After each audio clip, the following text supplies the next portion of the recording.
Good morning, ladies and gentlemen, and welcome to this meeting of the Scrutiny and Performance Committee of Perth and Kinross Council of Wednesday, the 20th of November 2024. I'm joined by the Vice Convener, Bailey Alistair Bailey, the Clerk, Kirsten Molly, Clerk to the Committee, and Lisa Simpson, our Head of Legal and Governance, our Strategic Lead, I beg your pardon, for Legal and Governance. Are there any apologies for absence? Thanks, Convener. We have an apology from Councillor Welch with Councillor Harvey substituting. We have a few members joining us online this morning, so when I call out your name, can you please confirm you're present? Councillor Carr. Present. Thank you. Councillor Harvey. Present. Councillor Frampton. Present. Thank you. Councillor Robertson. Present. And Councillor Shires. Present. Thank you. All other members are present in the Chamber's convener. Thank you. Item 2 on the agenda is declarations of interest. Are there any declarations of interest in items on the agenda before us today? Nope, I'm not seeing any. Thank you very much. Item 3 is the minute of the Scrutiny and Performance Committee of 18th of September for approval. Can we agree the minute of the last meeting? Thank you very much. Item 4 is the outstanding business statement. Clerk, if you want to just take off the items for us. Thanks, Convener. So item 42, that is now completed. We had the workshop on the 13th of November to gather information following the site visits for the ASN review. Point 43 is now completed. The email response was circulated to members. Point 44, we have received information this morning and this will be circulated to members today. And point 45, a report will be submitted to committee in April on business support. Councillor Shires, you want to come in with a comment on the outstanding business statement? Just to thank everyone that's been involved in organising all the visits. A huge amount of work gone into that across various different schools and in the council, and it's been really appreciated. Thank you. Thank you, Councillor. Thank you, Councillor Shires. Yes, thanks to Kirsten for liaising and arranging all the meetings, and Jacqueline and Fiona in the background, and thanks to the staff. Really, in the schools, it was a really eye-opening experience and great for us to be able to go out and experience things rather than just receive presentations and reports at committee. So much appreciated. Okay, so can we agree to remove the items from the outstanding business statement that are marked as completed? Agreed. Thank you very much. Item 5 on the agenda then is our update from the arm's length external organisations. We have joining us from Culture Perth and Kinross, the Chief Executive Helen Smout and the Vice Chair of the Board, Mr Jason Ellis. From Perth Theatre and Concert Hall, the Chief Executive Chris Glasgow, and the new Director of Commercial Operations joining us for the first time, Mr Darren Campbell. And from Live Active Leisure, the Chief Executive Paul Cromwell, and the new Chair of the Board there, and welcome to him as well, Mr Ian Collins. We also have Karen Johnson, the Contract Monitoring Officer for the ALIOs, joining us online. Members have been circulated the update reports at the start of the week from each of the and I've already said ALIOs without spelling out for those listening online, at the arm's length external organisations. I'll do that just the once. Members have already been circulated the update reports from the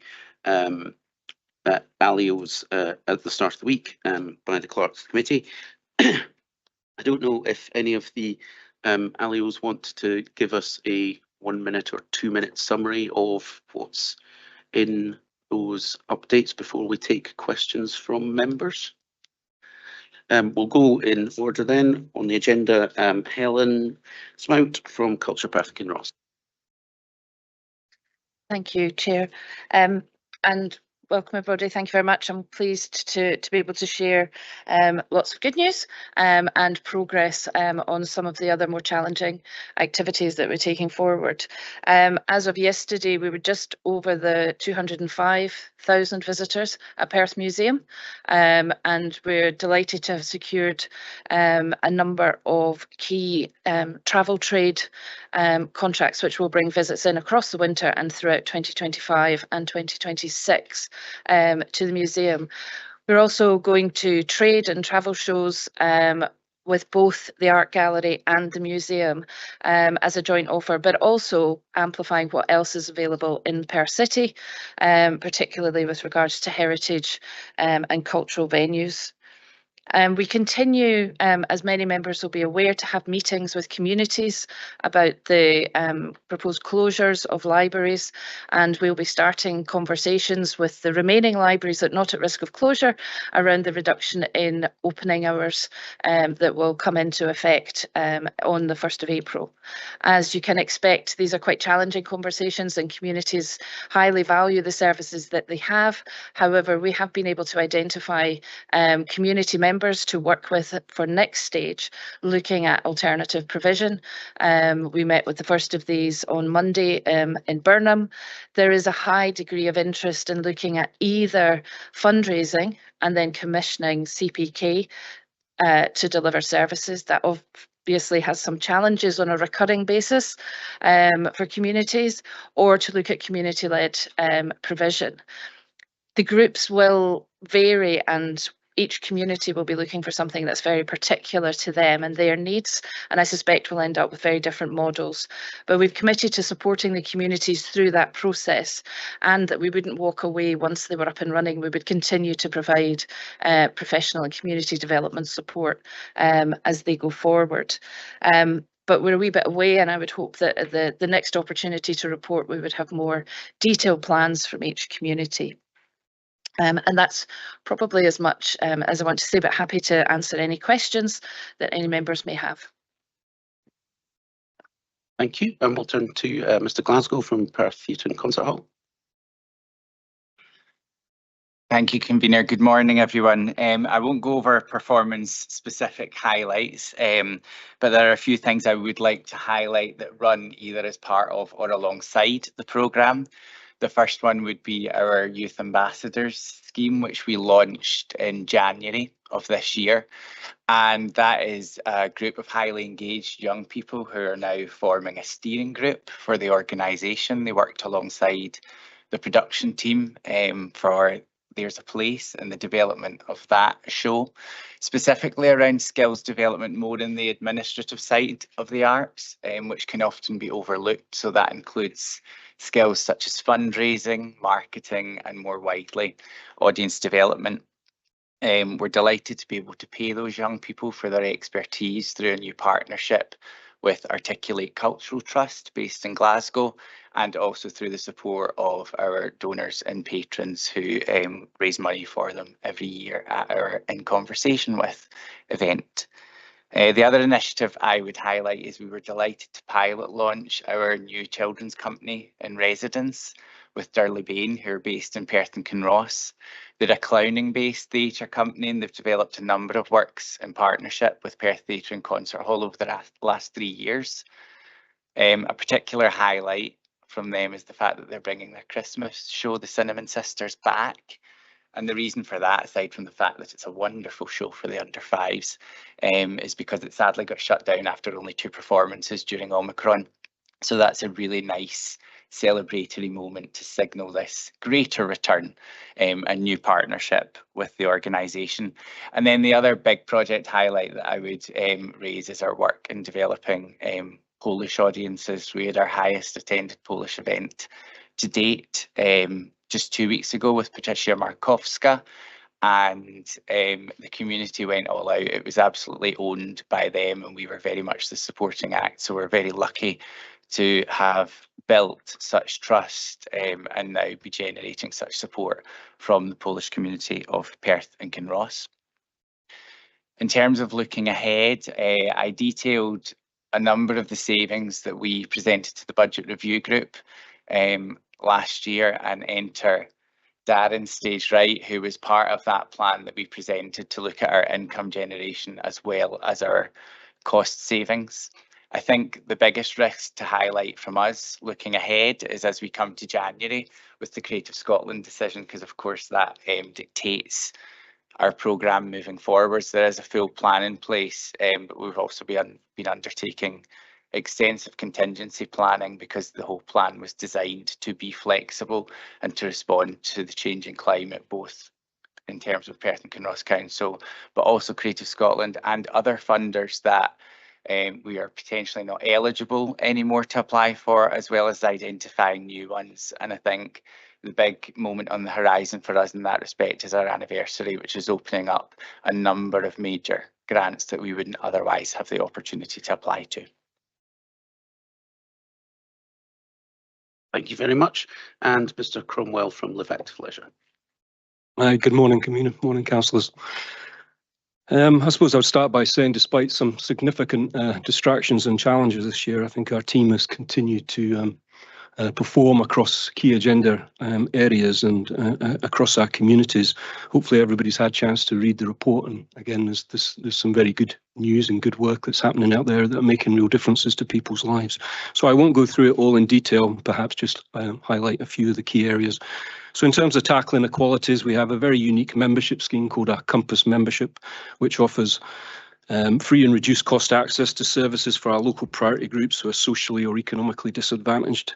Membership lasts for a year, provides free access for the first 3 months, followed by reduced cost after that. And again, what we've seen is working with registered agencies that we work with the local authority. We've issued 1,600 individuals with that pass, which is a really, really positive way of removing barriers and getting people active. Moving on, you can see that our active schools team, again working closely with our community sports team, have continued the positive increase in participation, which has really been post-COVID. But I think particularly pleasing, we've got an overall 1% increase across key SIMD areas, as well as an overall increase of 3% on a term-by-term basis. And our team there continue to work in terms of youth leadership and development. In terms of health and well-being, again, we've got some fantastic interventions there to support people. We have our care at home package, we have our care home delivery, and we have buddy walking. All these initiatives making huge difference, working in partnership with health and social care to make real difference to people in terms of active ageing and making sure that we stay physically active in later life. In terms of our universal offer, there's some key areas that obviously we've been part of and we've managed to deliver this year. We continue to look at our digital journey. We understand that there's a change now in terms of people's expectations, so we've continued to develop our apps across all of our localities to make sure that accessing our services is as simple and streamlined as possible. We've done a number of key campaigns there. The tourist campaign in particular, I think, is worth a mention in terms of how we work with local accommodation providers to provide reduced access for visitors to the area, which is now up to 197 of our hotel and accommodation providers are working with us. We have had the launch of our health and fitness facility at Dewars, which we managed to turn around from the summer. And for those that have been there, I hope you'll acknowledge that it's an outstanding facility that we should all be incredibly proud of. Obviously, it's only been open since the 21st of September, but in that first few week period, there's provided some statistics there in terms of recorded usages, which has been extremely positive. 12,000 visits within the first few weeks. 20% of customers in the age range of 11 to 17. We had members from the age of 11 up to 88. And 1,700 unique customers have visited the facilities. Another significant piece of work that we've worked through this year, working with council colleagues, is strategic mapping of the Perth City sports halls. Obviously, with the closure of Bell's Sports Centre, there was a real need there to make sure that we supported clubs and sports hall access by working collaboratively with the council in terms of all the sports hall facilities we had at our availability. So we've gone through that process now for the winter season, and again, as you'll have seen from the reports, we've achieved what we wanted to, which is we've managed to find the overall majority, almost 100% of clubs that have applied, we've managed to find accommodation. And again, there's some key stats there in terms of how we've delivered that. Of course, it still does provide some pinch points, and daytime access and growth in the future will remain a pinch point until PH2 is delivered. But I think given where we were 6 months ago, then it's a positive outcome. And I'll stop there. Thank you. Thank you very much to all three of the chief executives for that.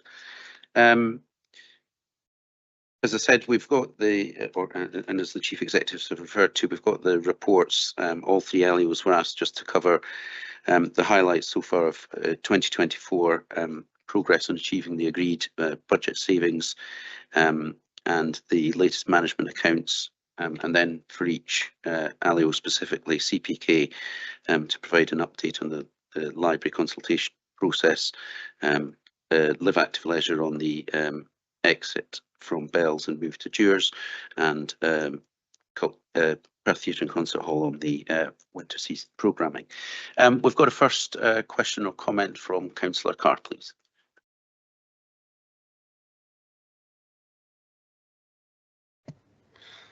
Thank you. Yeah, it was just a quick comment with regards to the mentioning of the Polish event. I attended this event and it was indeed a fantastic event, really well attended, and just I think a credit to Perth and Kinross and the Polish community. It was a really well attended and fantastic event.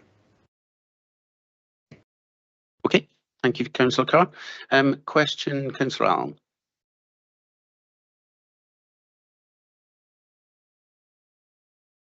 Thank you, convener, and thank you to our LEOs for their presentations and their reports.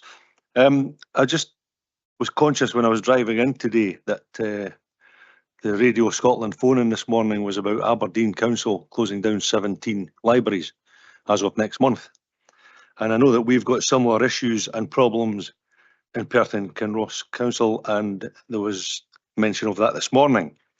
As a council, we've got a statutory obligation to provide library services. And I was just wondering, are we working together to ensure that we don't fall foul of this? Thank you. Mrs. Smout. Yes, thank you. So we obviously work very closely with the council, and in terms of taking the changes forward and implementing these, but largely the knowledge, if you like, of the sector and what's happening does sit with ourselves. So we are fronting out, if you like, these changes and taking that forward with communities. But we do liaise very closely with council colleagues around that, and hopefully the briefings that we've managed to give to elected members so far, and there will be a further briefing coming out shortly following all the initial meetings that we've had. So we continue to do that. It is a very challenging climate for libraries across Scotland. Aberdeen are not the only local authority looking at these. There are several at the moment, and there are several who've already made much more significant savings than we're looking at here in Perth and Kinross. But there has been change in how people use library services, and there has been change in how communities are able or not able to support services that they have locally.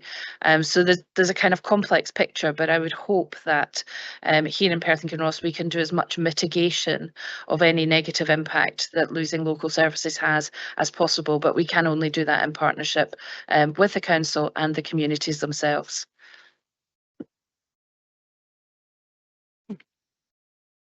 Thanks. And having been at two extremely well attended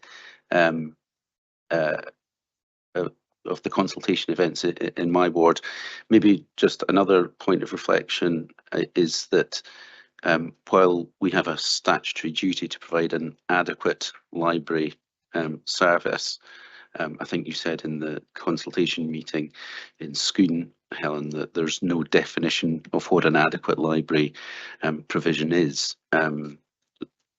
It's just a difficulty that you're working with. And if I might just reflect on something else you said, I think you gave us statistics that we had the lowest cost library service, but with the second highest usage. Do you want to just reflect on that? Yes, thank you. So we work with the Scottish Library and Information Council and the Association of Public Library Services to benchmark all of the library activity across Scotland. We spend less per head on library services in Perth and Kinross than any other local authority, less per 1,000 population. That's the way that we can measure it. We have one of the lowest, I think, with 31 out of 32 local authorities in terms of our book fund spend, in terms of our staffing count, in terms of our professional staff, we spend the least. However, we are second top in Scotland for our activity and our output and our engagement. So although we have low budgets, they work very, very hard, and our staff are excelled at making even a penny stretch to feel like 10. And that shows in that engagement, that shows that, you know, we sit at the top of that, even although we're not necessarily spending as much as others, which I think is something locally we should be very proud of. Thank you. And a question from the Vice Convener. The question again is for Culture Perth and Kinross, keeping on your toes this morning, sorry. It's about the cafe at the Perth Museum. There's two parts to it really. One is, do you have any indication of trading performance so far, and therefore when that might be able to be put back out to the private sector? And then secondly, would I be right to assume the income from that would be represented on your profit and loss under other income? Is that where we'd see that reflected? Thank you. Yes, so thank you for the question. So we are still sort of just got to the end, if you like, of our third quarter and into our third quarter, rather, in terms of trading. Trading has been very brisk, but our overheads have been quite high at the start of the year. We've had to have some additional staff, and we've had a lot of strain, well, new business strain, if you like. We've had to buy a lot of extra equipment and things like that, and resources. So in terms of profitability, we're still working towards getting to the break-even point with the cafe, which we hope to do by the end of the year, which was pretty much what we had predicted. And largely that's also due to we don't have any control over our staffing costs, which is one of the challenges. And that would be a challenge for taking it back out into the private sector as well, where 2P transfer regulations would require. So we're working very hard to make sure that the cafe is working very hard for us. And in terms of our bottom line, then yes, we bring over all of the profit, if you like, from our trading company into the accounts for the charity. Thank you. Councillor Smith. Thank you, Convener. My question is towards Lal, if I can, and I'll try and face you around it. We all know that sport is great for health and well-being, etc. It's really good for getting young people started in their future, like we always say, golf, etc. There is a lot of new sports appearing all the time. My feeling is, what are you doing as far as bringing tournaments, etc., to this area? Example, we have to go to Tory Glen, we have to go to Ravensglade to play different competitions, etc. What have you got? Have you got any plans so that you can set up something for the future for us? Thank you. Thank you for the question. I think in terms of sports, then obviously we tackle that across our different teams. So we have a sports development team that are out there supporting volunteers and supporting our community clubs. You know, so we have to make sure that what we have also continues, and these clubs grow and develop, and volunteers and appropriate plans and inclusiveness and equality. So we do that. Obviously, our active schools teams work similar, and we have youth engagement in terms of activities and what our young people would like to do. So there's that. In our venues, obviously, we also introduce new activities where we can. In terms of sports hall activities and tournaments and competitions, obviously we are much more limited now without bells. That's not something we can do small scale competitions, but obviously where you require a seated capacity, which is obviously a significant requirement sometimes in terms of competitions and tournaments and making them making them financially affordable, I suppose. Obviously, we're very limited in terms of that capacity at the moment. So I think we have to recognise that. In terms of the competitions and events that we used to previously hold at Bells, then when we know, the best of my knowledge, that those organisations have managed to find alternative venues elsewhere in Scotland, and most of them, as we know, were national events rather than local events. So I think the answer to your question is our capacity is significantly reduced, but that doesn't mean to say that we can't organise, and we're already part of tournaments, and whether that's supporting clubs to have football tournaments outside or elsewhere. But in terms of indoor events, then obviously we are reduced now in terms of the capacity for that. Councillor Forbes. Thanks, convener, and again for Helen. Apologies, Helen. You reference in the report the two kind of key favoured options for communities to fund libraries as either volunteer-run libraries or to fundraise. And I'm wondering if your staff, you would have to provide some staff allocation to manage that process, and if so, is that dealt with somewhere within your accounts? So at the moment, what we're doing is using our existing staff to support that process. We have a library manager, and our senior management team have all been taking a frontline role in working with communities and attending these meetings. And I think that's important for communities to see that we're taking the whole process very seriously. We will be restructuring our library service and indeed our staffing structure across the organisation in order to look at the reduced service we have and what roles we need within that service to make it sustainable going forward, so that we take a difficult hit in terms of service provision, but we take that once and then we have the right structure going forward to do that. But at the moment within the accounts, it's the existing structure and the existing staffing who are taking forward this work. Councillor Massey. Thank you. I think this is a question for all three, with staffing costs running at 3.6, 4.4 and £1.2 million per year. Has any analysis been undertaken on how the change to national insurance contributions will affect your model going forward? Thanks, Councillor Massey. I'll just tick that question off. Who wants to go first?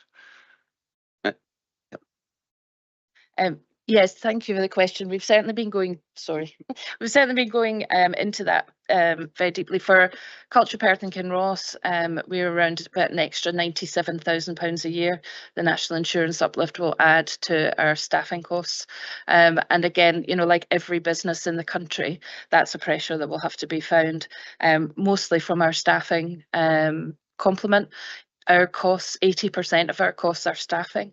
So whenever there is a pressure or whenever there is the need to make a saving, then it is undoubtedly going to impact on staff, because so many of the remaining 20% of course are fixed. They pay for things like IT infrastructure, they pay for the licensing required to run the management systems for library services, etc. So there's very little wriggle room for us, but certainly with that 97,000, it feels eye-watering to us, but I know for the council it will probably be much, much worse. For Perth Theatre and Concert Hall, based on our current staff base, it's £58,000 that was not previously budgeted. If we get back to our normal staff base, so we currently have a recruitment freeze in place until we find out the result of our Creative Scotland funding, that will take us up to £67,000.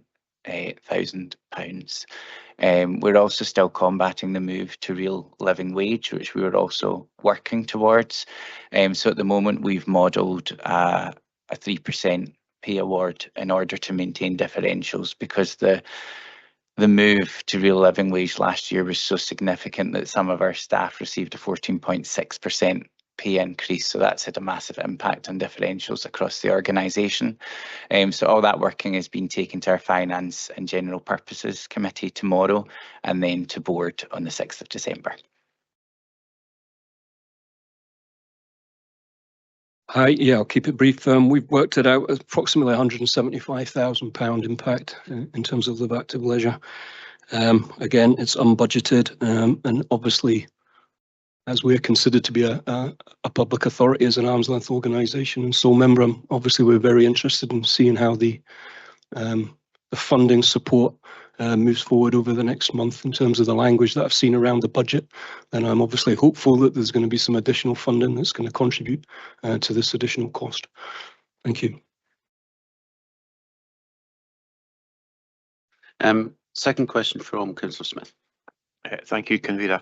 My question is towards Helen. Helen, could you help me in many ways? I've got this lady asked a question before, an elderly lady that I visit every day, and she's housebound, and her real pleasure is reading. And there's a great service that you informed us about a delivery of books towards her house. Now, it's the only thing that she looks forward to is getting her books and reading. Please tell me the service is going to stay.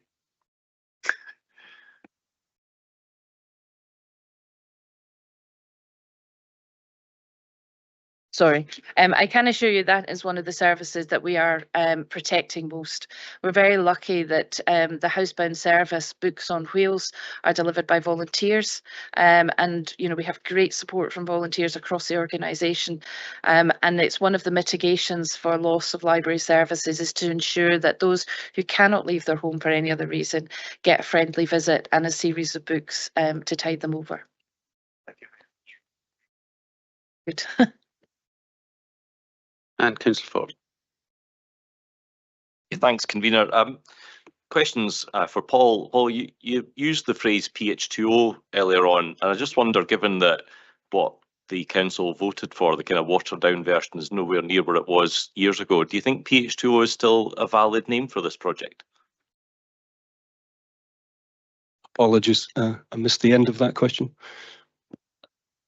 Given that the very watered down version that the council voted for the new swimming pool is nothing like what it was years ago when we came up with the name PH2O, I'm just wondering if PH2O is still an appropriate name for this project.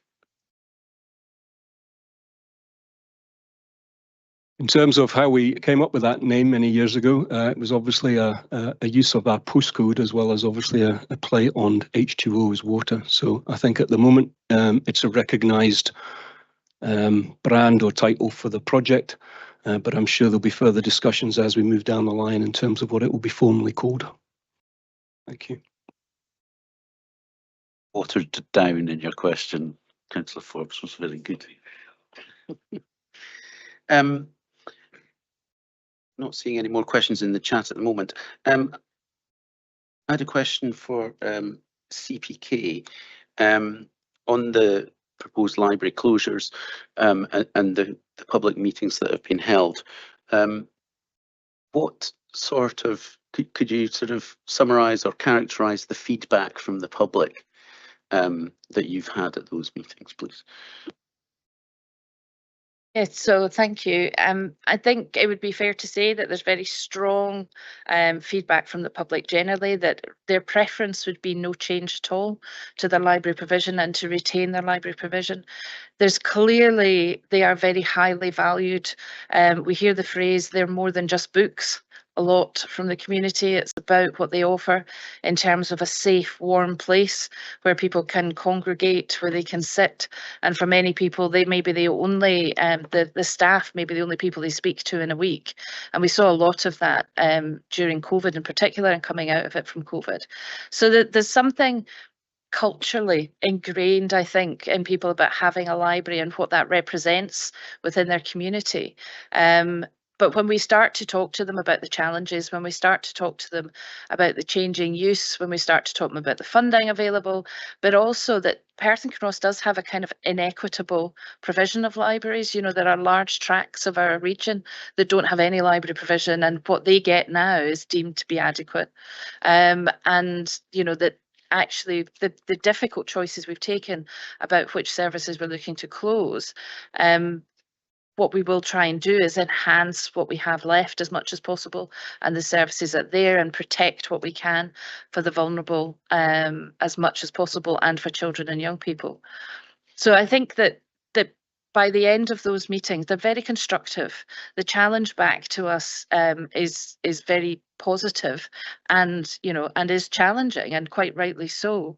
But I think there is an understanding. I think there is anger perhaps that at a national level, that there should perhaps be more recognition of what libraries offer within a community and what more they could potentially do with the right sort of support. But I think there is an understanding of the challenges locally, and in each of the communities, I think we've got two groups that are working hand in hand. There is the groups that will continue to put pressure on and will continue to protest and will continue to try and raise things. And we have, I think, been trying to sort of direct them towards a kind of national level, because it needs a national debate. You know, it's not just happening in Perth and Kinross, it's happening across Scotland. And so we've been encouraging them to take that to their MSPs.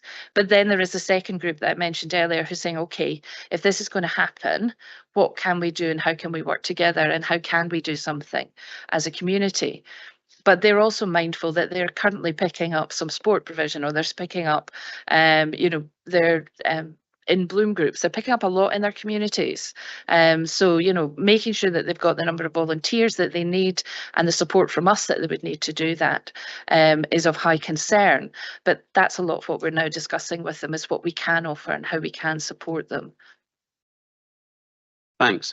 And then just picking up on those two different groups. So the first group who want to keep the provision and do everything that they can. But you were talking before about the you know, the issues of isolation, loneliness, well-being. How would you quantify that value add that is over and above the provision of just, you know, a book lending service? You know, is it possible to quantify that, or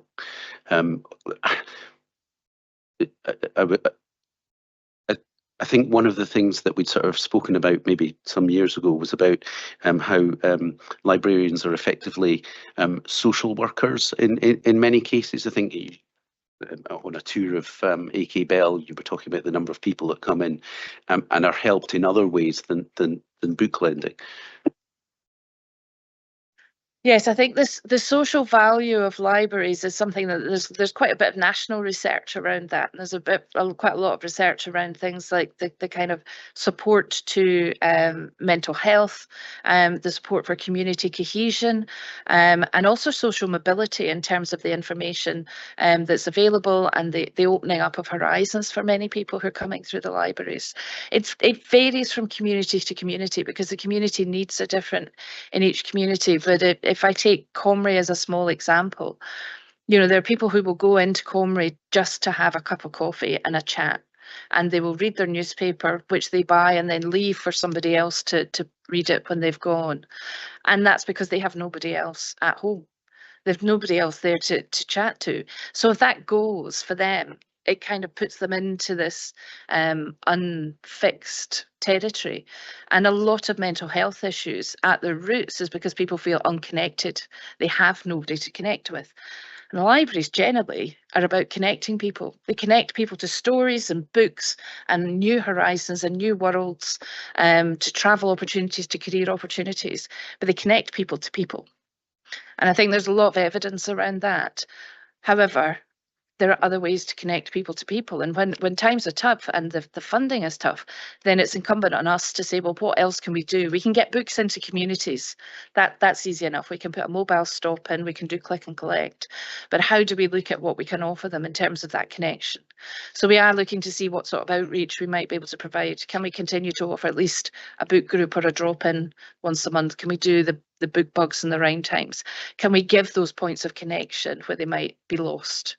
And I think that's what you're losing when you lose libraries. So what can we do to put that back? Thanks very much. I think it would be useful to maybe if you picked a couple of those research papers and forwarded them on for elected members' benefit.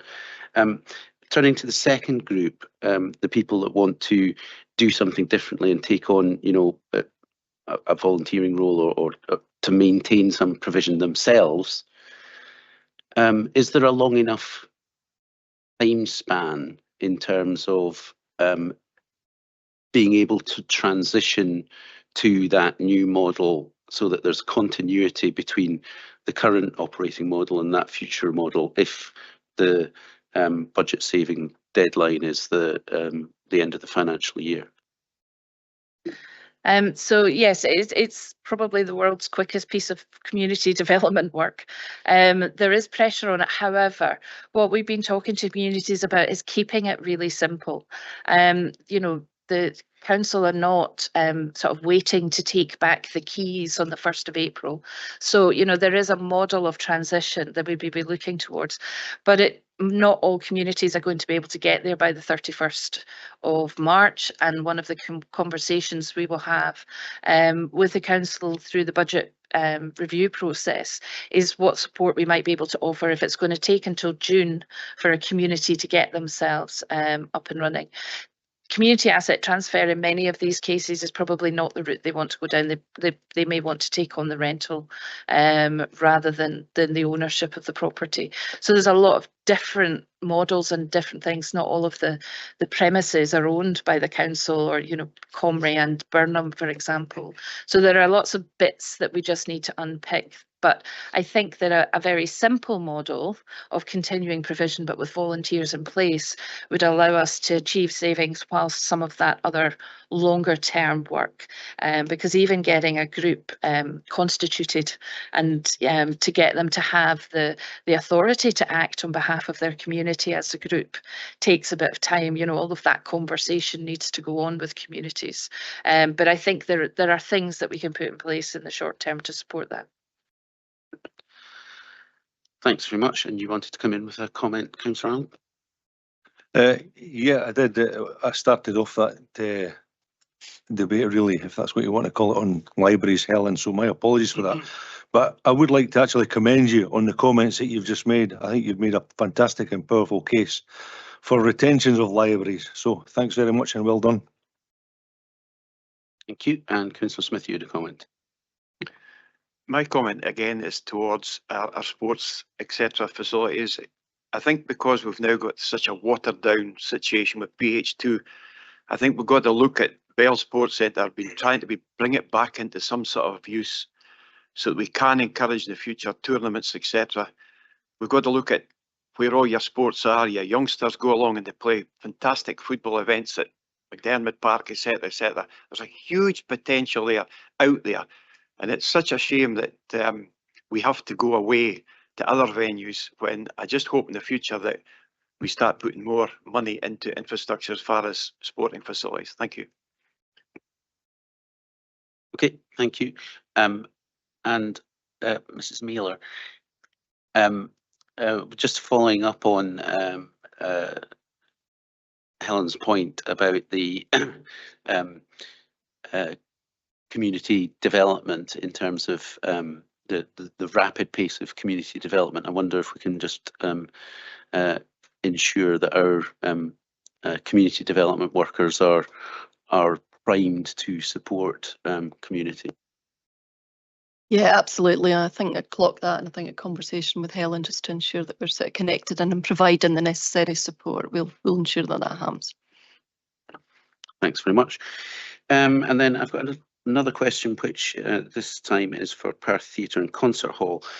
When you were talking about in your report about achieving the previously agreed budget savings, one of the moves in there was about taking all of the staff and putting them in Perth Theatre rather than having them separated across two venues. I just wondered what feedback you might have had about Perth Concert Hall, which is, you know, obviously such a central and large and obvious venue, sitting empty when there are no events going on. I mean, I was passing the other day and there was clearly some sort of conference or something going on.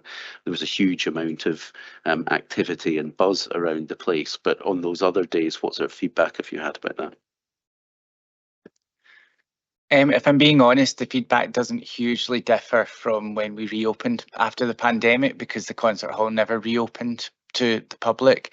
And the reason for that at the time is, although people have fed back that they would want a cafe service. The cafe service that existed in the concert hall wasn't being used, and it was one of the contributing factors to the organisation ending up in such a tricky financial position before the pandemic.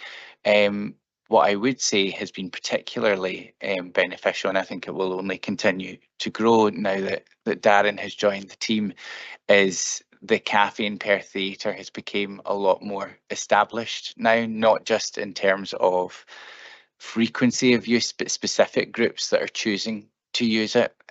So we have quite a number of groups of young mums that come in every week. We have lots of dog walkers that come in, or people that work from home and use the working space.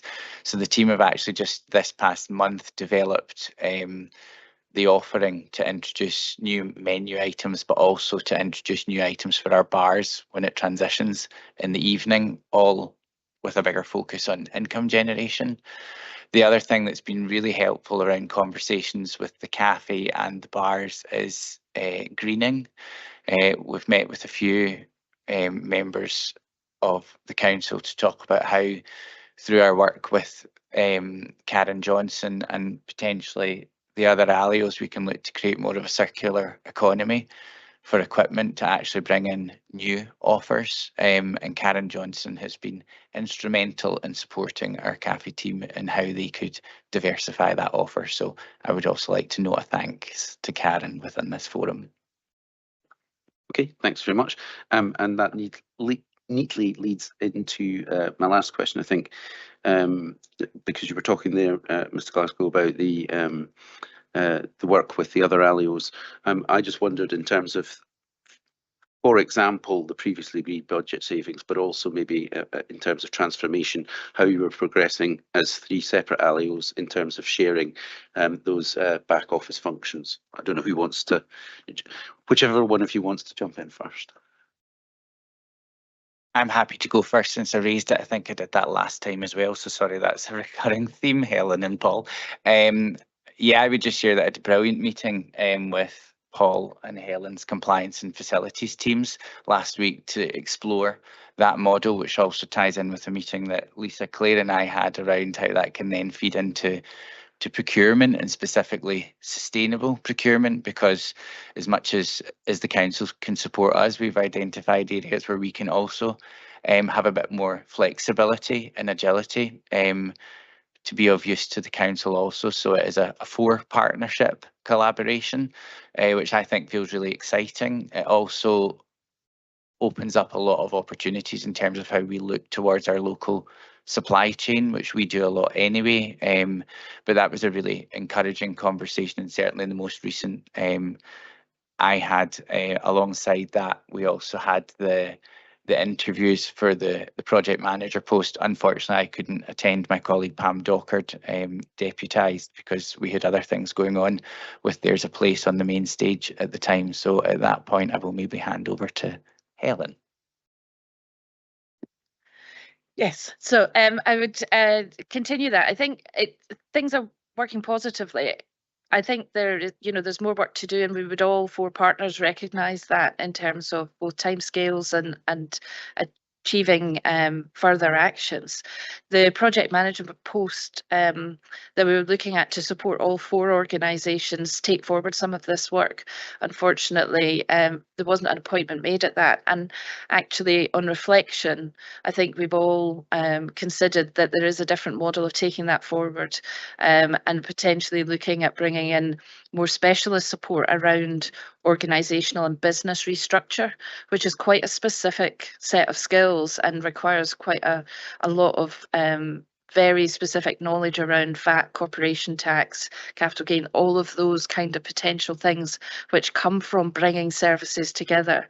And I think having some of that external and a step removed from the process type of voice in there is very helpful, as it is always challenging to, when you've got four organisations trying to navigate and negotiate four different structures, four different types of roles, and bring those together. Having that external and expert eye to take a really laser focus at what we can do and challenge us much more, I think will be very beneficial. Probably don't have too much to add to what my colleagues have already said. I think in terms of collaboration and the softer areas, then our teams are working closely together, whether that's on events and venues and meetings, and how we make sure that we capture bookings in terms of marketing and communications. I think I noted in my report that we did a joint summer holiday initiative, so we're working there. As Chris said, there's been recent meetings around environmental sustainability and how we work together in that, and how each of us do it. How do we share best practice, and how do we look at events and engage with our staff teams? So there's a huge amount more in terms of collaboration, in terms of how we're all working together than there was a year ago. In terms of some of the harder areas, then I think, again, my colleagues have said, we've recognised, all 4 organisations recognised, that we needed some capacity and additional expertise in the project manager, or indeed other help. And I think that's really to progress the Glasgow audit report and the recommendations from that, which there needs to be some further reviews in terms of some of these key areas. Thank you. Okay, thank you very much. If there are no other questions or comments from members, thank you very much to all 3 of the ALIOs for coming along and presenting and answering our questions today. I think that's been a really useful session.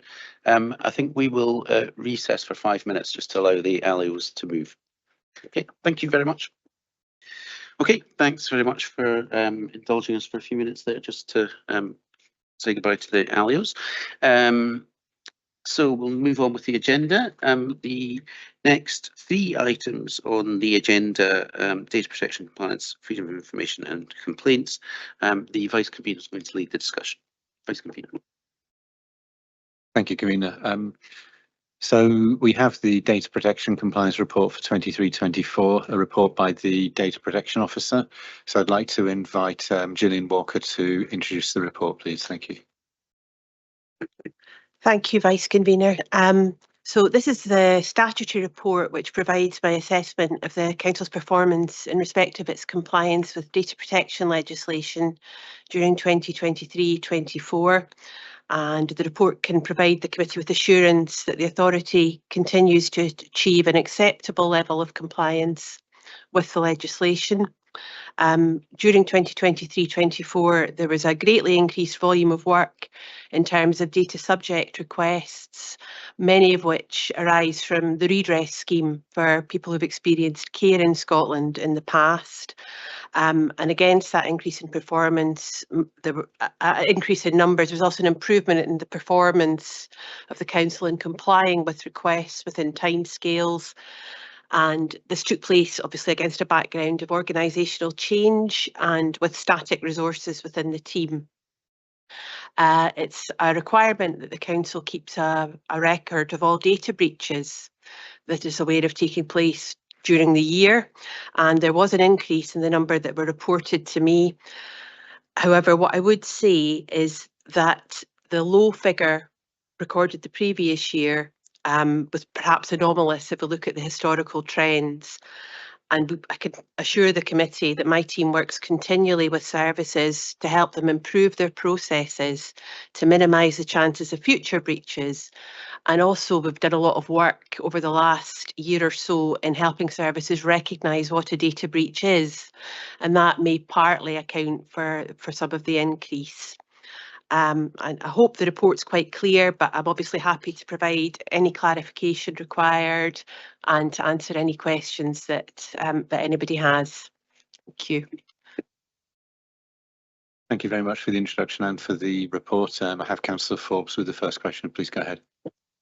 Thanks, Vice Convener. The question that I was going to ask, you referenced it already in your statement. It was the redress scheme for survivors of historical child abuse. I have to confess, I'm not really familiar with what that is. Can you expand on that a bit? And if it's caused us extra work, it's really cost us extra money. Do we get any external funding to cover the increased resources for dealing with whatever this was? Thank you. Now, I can't answer fully in terms of funding because the work the Council's done in terms of the redress scheme expands far beyond the work of my team. I can say that in terms of my team responding to the redress scheme, we did receive some additional funding from what was ECS at the time, Education and Children's Services, to employ extra officers because there was a really strong recognition that people who were care experienced had often suffered quite, extreme situations in their youth, and we wanted to help them access their records, understand what had happened in their past, what the circumstances were that had led to them being in care, and provide them with adequate support to go through their information, go through their social work records, with taking the minimum amount of time to do so. In terms of wider funding to the authority, I'm not sure if that's something that Lisa is able to expand on, no, or I could certainly see if one of the legal managers could get back to you after the meeting if they were aware of any external funding that had been awarded. It's fine. I don't need you to spend any time on it. Thanks very much. Okay, next question is to Councillor Robertson on the Teams. Go ahead, Councillor Robertson. Thank you, Vice Convener. I was going to ask about the number of unauthorised disclosures. Is that because sometimes people are not sure if something is allowed to be authorised or not? Is that the reason? I think, as a councillor, I get papers and I think, is that allowed to be authorised? Can I mention that to people, or should I keep it quiet? Should I not? Should I not? So could you explain just what that means? Thank you. The term unauthorised disclosure actually comes pretty much from the legislation, and what in fact it means in this case is basically somebody disclosing a piece of personal information to somebody who oughtn't to have had it. So that could be as simple as me phoning the wrong phone number, thinking I have Mr. Smith on the phone, launching straight into a story. In fact, it's the wrong number, realising what's happened and then reporting it. A letter going to the wrong address, perhaps, would be the other sort of classic example. Okay, that explains it. That makes it simple. I'm very careful of what I tell Mr. Smith as well. Thank you.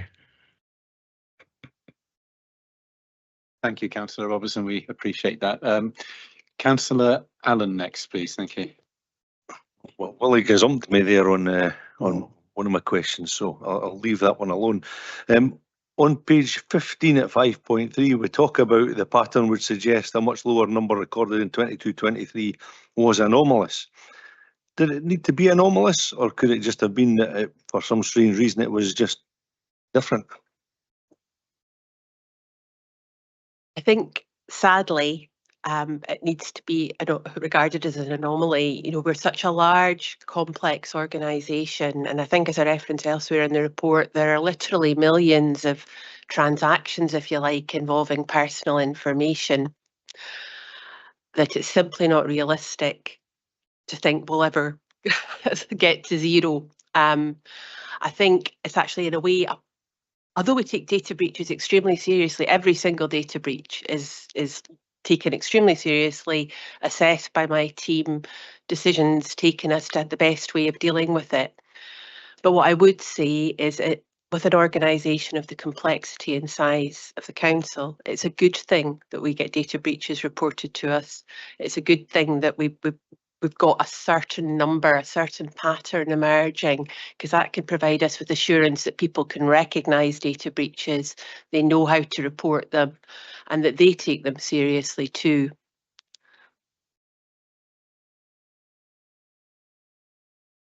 Sorry, my apologies. Yeah. So also on this.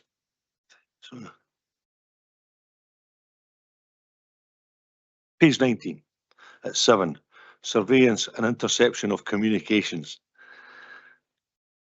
It says council officers have a duty to report on the use of these powers to elected members. I get that, but what if you're investigating elected members? I think I might ask if Lisa would answer this one, because this is out with data protection, strictly speaking. Thank you. This is our duties under the regulation of investigatory powers, and we would still have a duty to report that we have carried out these investigations if these have been carried out. But we would never name who we were investigating anyway. But I've never had to use these powers in the last X number of years. We haven't invoked any powers under RIPA or RIPSA.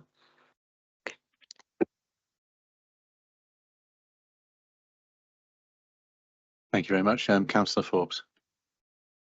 Councillor Allen gazumped me on that last question, but if I may go back to the train we were on a minute ago, and it was about reporting a data breach. So I'm just wondering how you encourage staff to do so, because I would have this feeling it's a bit like a pilot. They're really encouraged to record near misses, but equally you can understand their reluctance to do so if they've made a mistake.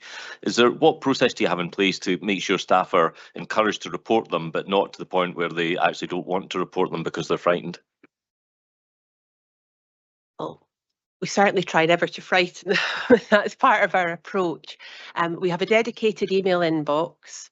We also have a dedicated phone number for staff to contact us.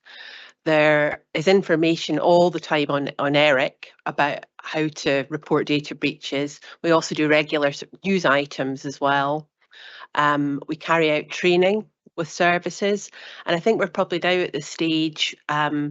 The GDPR came into force in 2018. I think it's quite embedded. You know, most staff, most people are aware of a thing called a data breach. They might not always be clear about everything that constitutes a data breach, but they've heard of them, they're aware of them.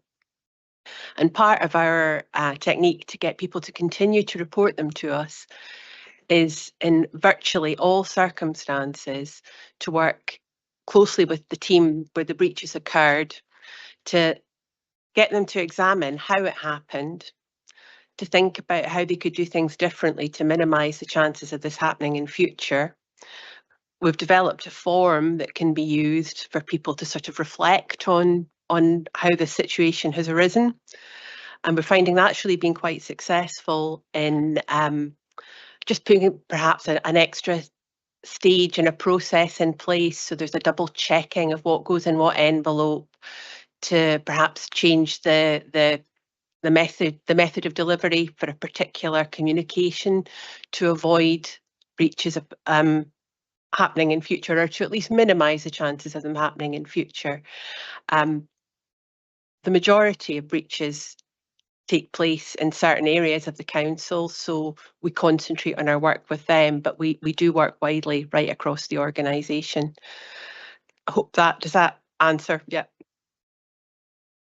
And just a quick follow-up, and I understand, correct me if I'm wrong, but as elected members, we are responsible for our own data. We are our own data handlers, if that's the right phrase. How do we fit into the big cog of Perth and Kinross Council? Should we make a data breach? You are right, you're your own data controllers. You have responsibility for how you handle personal information. I can't tell you what to do, but what I do, not very often, I'm happy to say, is I provide advice to elected members where a situation might have arisen where they're unclear if there has been a data breach, or they're looking for a bit of advice on how to avoid one happening. And I'm very happy to do that, and I would encourage any elected member to send me an email, drop me a Teams message, and I'll always try and work with them as well to help them sort of maximise the security with which they handle personal data. Great, thank you. There being no further questions, I'll jump in with one. It's again regarding the Regulatory and Investigatory Powers Act. It strikes me that our current approach to fly tipping is one of deterrence, because we have those cameras that are highly visible, and I worry that might just move the problem around. Does the RIPA Act allow a Scottish local authority to, if it wished, use covert cameras for detecting and securing prosecution of fly tippers? Thank you. I think the criteria for using RIPSA is really quite high, so the thresholds be quite high. I could look at that, but it's not something that we've been asking. One of the reasons why we do make cameras visible is so we don't fall foul of RIPSA, and you can only do that for, it's quite highly regulated. How you use it must have a clear purpose, it's time limited, etc. So it's not something that you're actively encouraging, the use of covert surveillance, but I can look into that. Thank you very much. I appreciate that. And I think I know you're busy, so please limit that to maybe looking to see if other local authorities have used the powers. Don't spend too much. Yeah, thank you. So do we have any comments on the report before we can go? Sorry, Councillor Forbes. Any comments on the report before we conclude?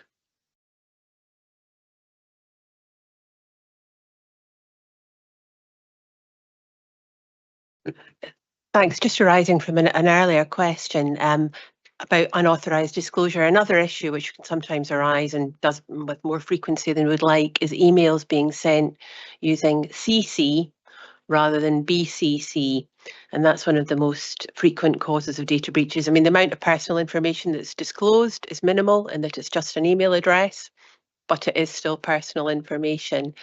So that's something we do a lot of work with services on, is to try to get them to put in place other technical solutions to avoid emails being sent using CC.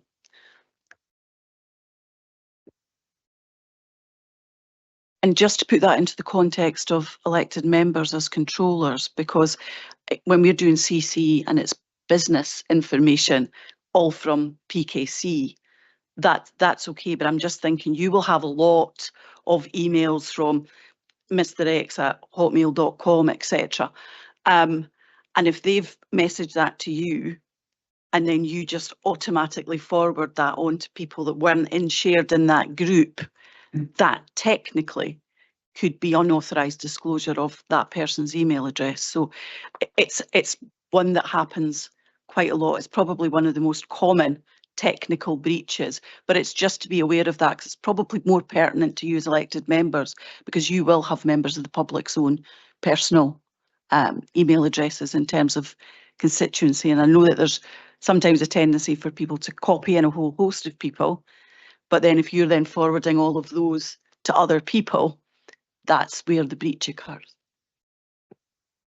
Yep, thank you for those reflections. I suppose that even if an elected member starts a fresh email thread and replies to all the people who'd contacted them maybe about Scone Library, it discloses also the fact that that person had contacted you about Scone Library, so it's still a challenge.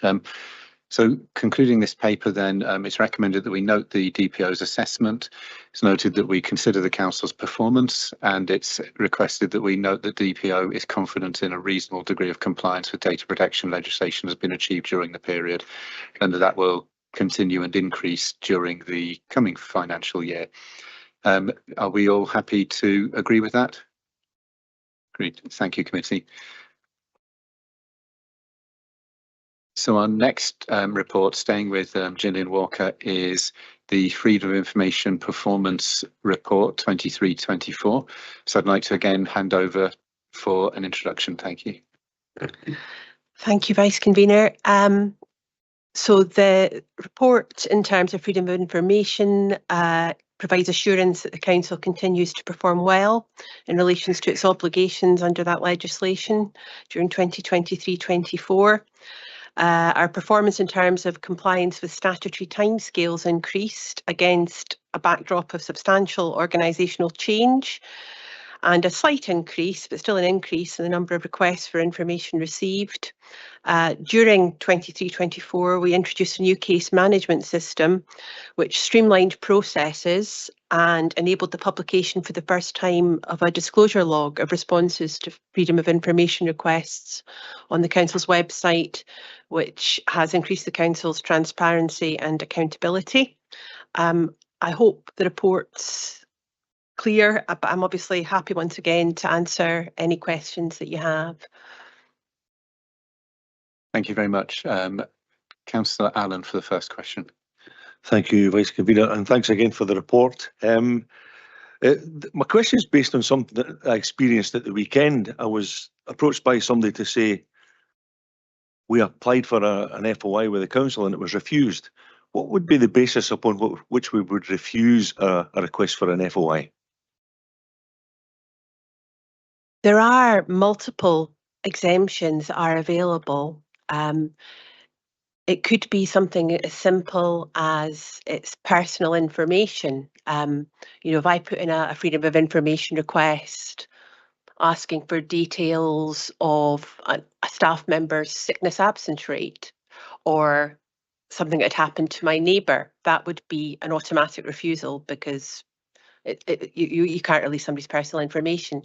Other reasons that we may not provide information are wide and varied. We always take, indeed, some of the legislation requires us to take the position that the presumption is always in favour of disclosure.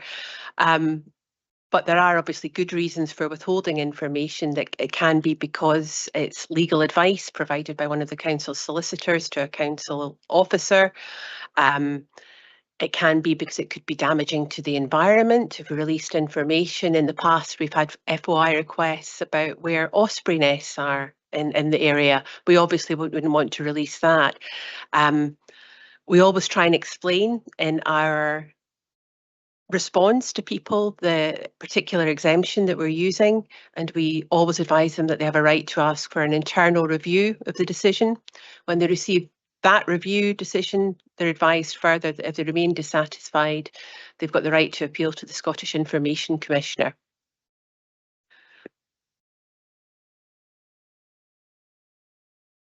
Great, thank you. Thank you for the question. Next, Councillor Massey with a question. Thank you, Vice Convener. You briefly mentioned the information rights team and their successful implementation of the case management system. Can you give me a little bit more background to what the case management system is and how it has improved the outcomes?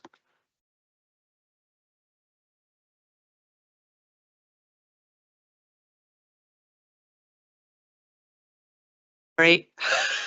Beginner's mistake, sorry.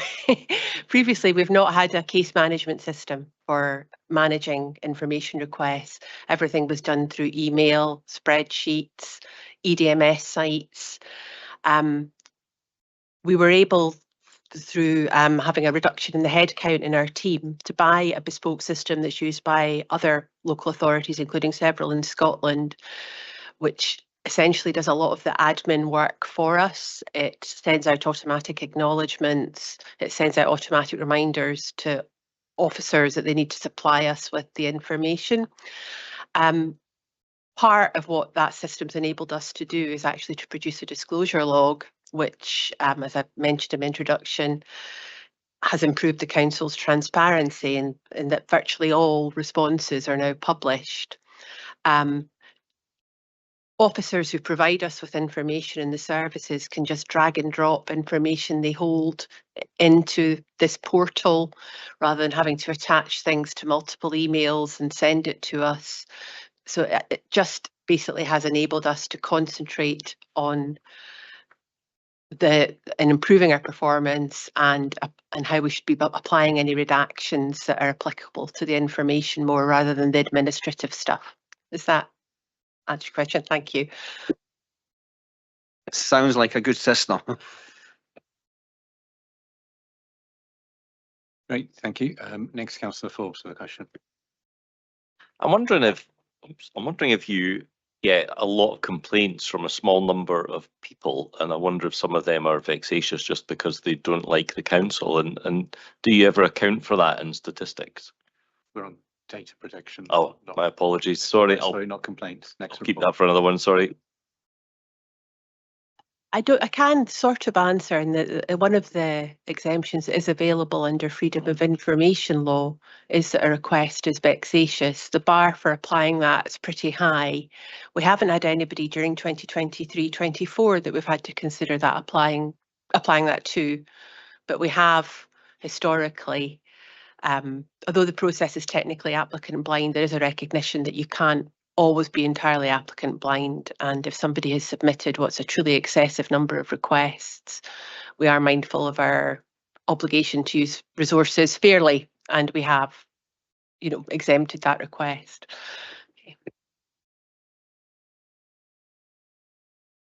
Okay, perfect. Thank you for the questions. If there's any further questions or comments, please pop them in the chat.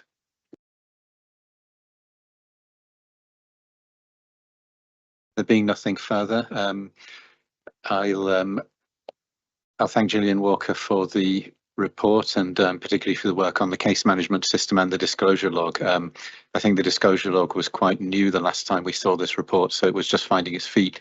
But I did have a look last night. There is a lot of detail there, and it gives a lot of insight, so hopefully it reduces the number of duplicate requests. It also offers great bedtime reading if anyone's struggling with sleep. Thank you.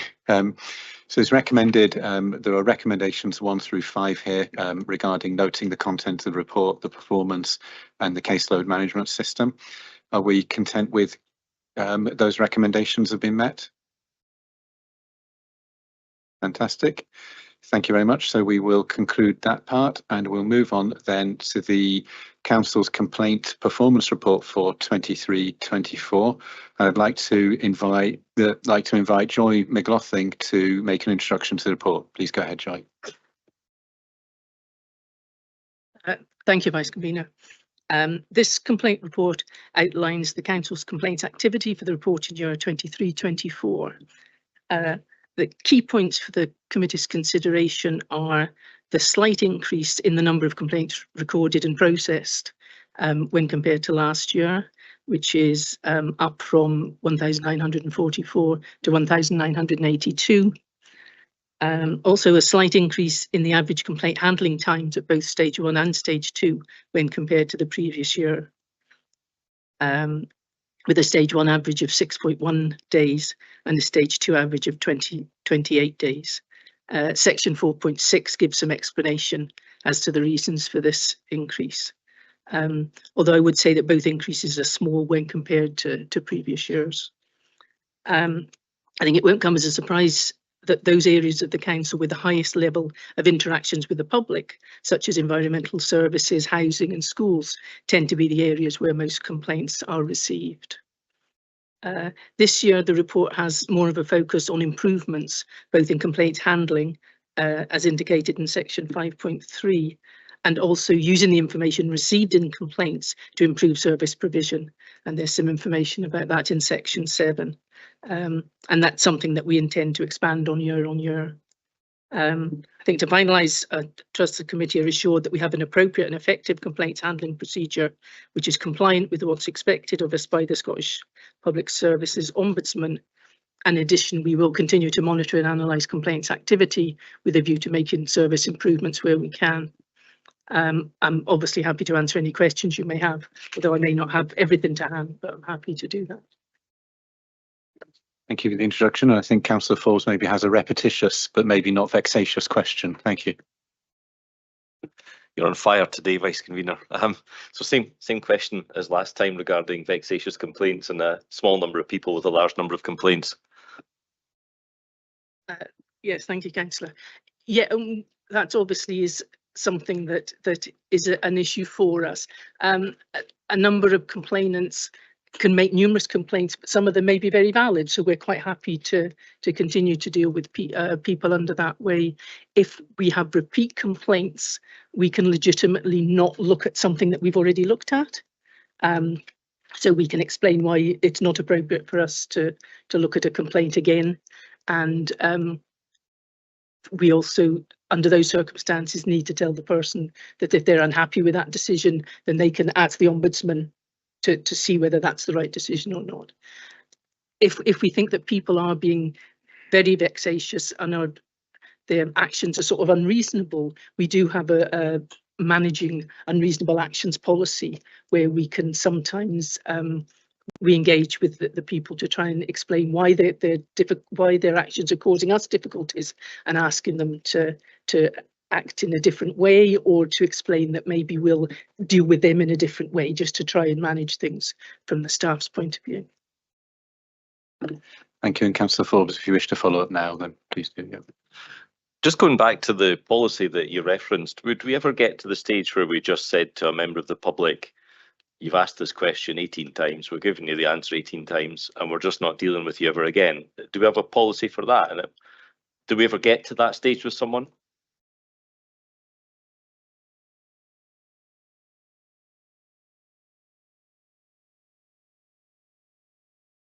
If we've answered the question or dealt with the complaint, then we can legitimately not deal with it again, and we would just say to them, we've already answered this this was, you know, this information was provided in this letter, and we're not going to respond again.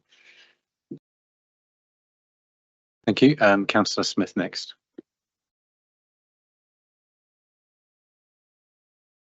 Sorry, I didn't hear that. Sorry. The query I have is regarding how many days it takes to take through a complaint. 6.1 days, and there's quite a lot of withdrawals. Now, are the withdrawals because one, they get fed up waiting for a reply, or is it just something that we've actually given them the answer to? Thank you. Please go ahead. Yes, thank you. Withdrawals normally happen where by the time we've got back to the complainant, and this could be within 1 or 2 days, actually the situation's maybe resolved itself.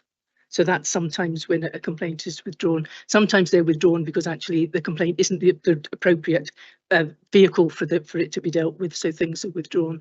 But yeah, your concern that things go on for so long that they're then withdrawn is not something that's reflected in the information, the statistics. Okay, next, Councillor Allen. Thanks, Vice Convener, and thanks for the report and all that it contains. Lots of information in there. I've got two points. One was possibly slightly pedantic, but I thought it was worth making. On page 36, 4.5, it talks about the number of complaints which were recorded last year, and it goes on to say, which is in line with the general trend across Scotland. I don't really like that. I don't know if we're using that as a justification for increases or if there's a general trend there. I'm just going to leave it at that, and I'm going to go into my point that I wanted to make with regards to page 44. We've got the complaints closed at stage 1, and I'm looking at the trends year on year, and I find it absolutely astounding that the numbers are so similar. The number of complaints closed over the 3 years, the numbers that were upheld were 21, 22, 23%, not upheld 33. It's staggeringly close to. Is that something you can explain to me? You would expect it to be different year on year, but it's not. It's identical. Thank you.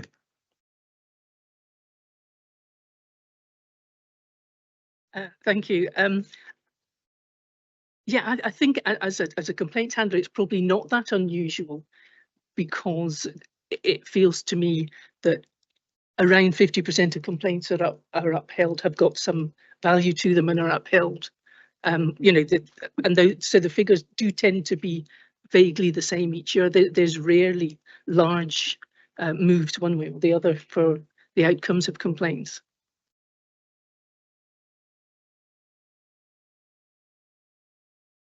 Okay, thank you.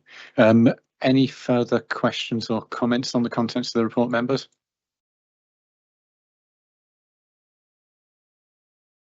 Okay, good stuff. So thank you for the report and thank you for the questions, members. I think it's a good sign that we have that consistency. I guess we're not in control over what people complain about, but we are in control of how we resolve those. The recommendations today are that we consider and comment on the report. I think we've done that, and that we note the performance of the complaints handling procedure and will continue to be monitored and reviewed through the year. Are we happy to note that to be the case? Great. Thank you very much, committee, and thank you very much, Joy. And I'll hand back to the convener for the next item. Thank you. Thank you very much. Would members like 5 minutes? We're happy to proceed with the. Okay, so we'll just sit in recess for 5 minutes.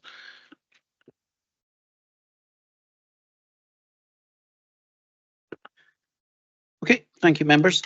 We'll move on with item 9 on the agenda, which is the Perth and Kinross Child Protection Committee Standards and Quality Report for 23-24. We're joined by Bill Atkinson, Chair of the Child Protection Committee, and by Julie Baker, who is the Child Protection Coordinator, to introduce and answer questions on the report. And we also have Aaron Singh, the Chief Social Work Officer, present. Bill, do you want to introduce the report?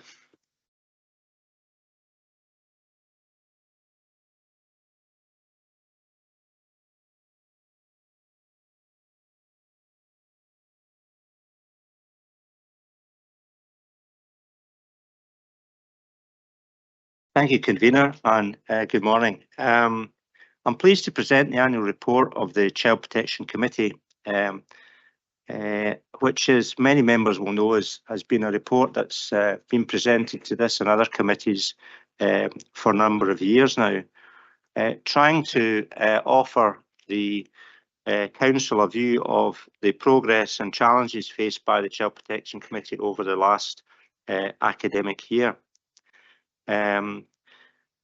We particularly appreciate the support and interest and leadership that we receive from elected members, and we've always appreciated the involvement and concerns that you share in this important area of work.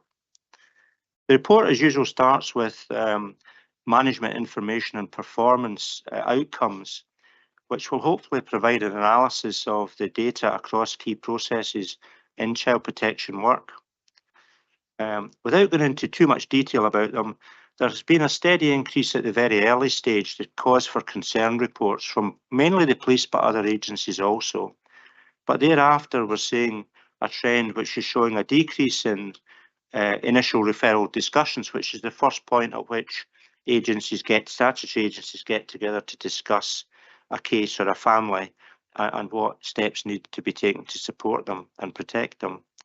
And that similar decrease has arisen across child protection investigations and ultimately to children on the Child Protection Register.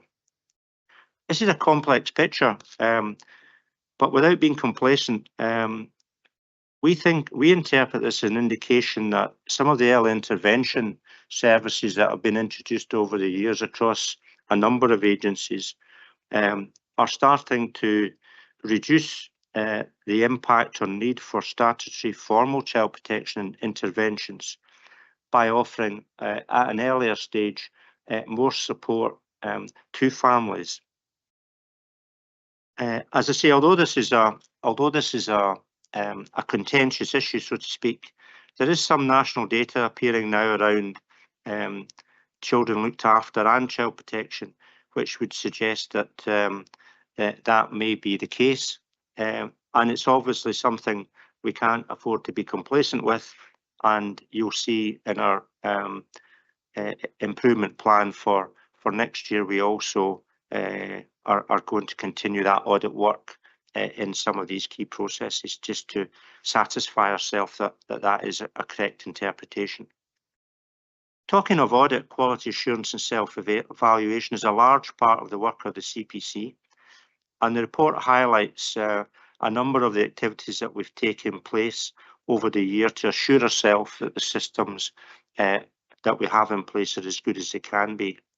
That's included desktop audits of key processes and a multi-agency audit using the National Care Inspectorate Self-Evaluation Framework.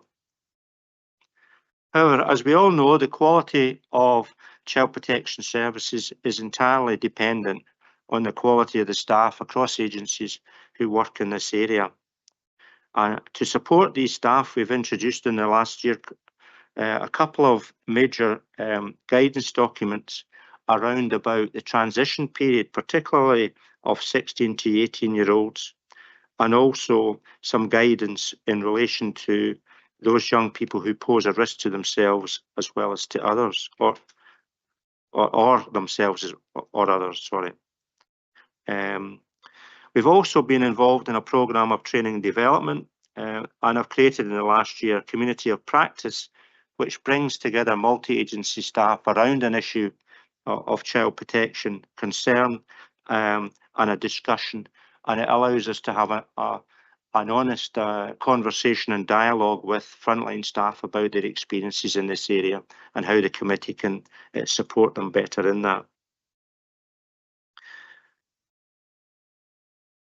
Strong partnerships, as you know, start at the top, and the Child Protection Committee benefits from a strong Chief Officer group led by our Chief Executive. And they have met regularly to oversee child protection work, with a particular focus on how we contribute to a broader public protection approach in Perth and Kinross. And we are very comfortable with that approach. Although the report highlights progress and issues that we need to improve on over the last year. It also lays in the improvement plan our priorities for improving practice over the next 2 or 3 years, building on the strong developments that we've achieved this year, including work around the Bairns House and SCIM interview model process, which is about trying to reduce the trauma for children and families if they are subject of child protection investigation and measures. As the convener mentioned, I'm pleased to be joined this morning by Aaron as our Chief Social Work Officer, and also by Julie Baker, who has done a terrific job very early in taking over the role in compiling the details on which this report's based. So happy to take any questions or comments. Thank you. Thank you very much. And the first question is from Councillor Forbes. Thanks for that. We see this, as you said, we see this report every year, and it always leaves certainly me full of absolute confidence in what we're doing. And today is no different on that. But I wondered if I could ask you a little bit about your interaction with other agencies. The police, for example, being the logical one. I know, just as an example, the police don't have the resources to do lots of speed checks in specific areas. So I'm wondering if the resource cuts to the police are having an impact on the service that you can provide, given that you'll presumably rely on them a fair bit. Thanks for that question. We do have and have had for a long time very strong links with the police, and we meet regularly with the police at all levels. The investigative processes I'm just describing around joint investigations are always done with the police, and we have learned over many years that the way to build strong relationships is to work together and train together. And a lot of our training, or most of the training that we are coordinating, is interagency training, bringing together different agencies. So to answer your question specifically, we are not seeing any indication that police pressures and resources are having an impact on their ability to respond to child protection and supporting families in that area. I appreciate that they're maybe not as able as perhaps they've been in the past to contribute, but they still do to planning and development sessions and discussions about taking things forward. But as far as their operations are concerned, I've heard and we see on a day-to-day basis that they prioritise public protection, including child protection, at the top of their list of priorities. So there has been no impact at all in terms of any pressures on their staffing for completing their responsibilities to work jointly with social work, health, education and the other statutory partners. Thank you. Councillor Shars. Thank you, Convener. And just to carry on from your comments there, Bill, that we certainly know that at the partnership meetings, etc., when the police are able to be there, they very much contribute to comments and discussions. So I think that assurance is very well placed. My question was around, in the report, it talks about the child concern reports from ages 5 to 10 and 11 to 15-year-olds. Can I ask where they would be coming from? Are they coming from teachers at schools or from other sources? Yes, thanks for that question. I think the statistics in the report which indicate that the main referral agency are still the police, and these are children that they're coming across in their day-to-day work and being called to respond, to react to a particular incident. And when they visit a family or go to school to deal with an incident, they've considered that it requires at least wider sharing of information and consideration as to whether any further steps are required. We do get quite a number of referrals from the schools and education services.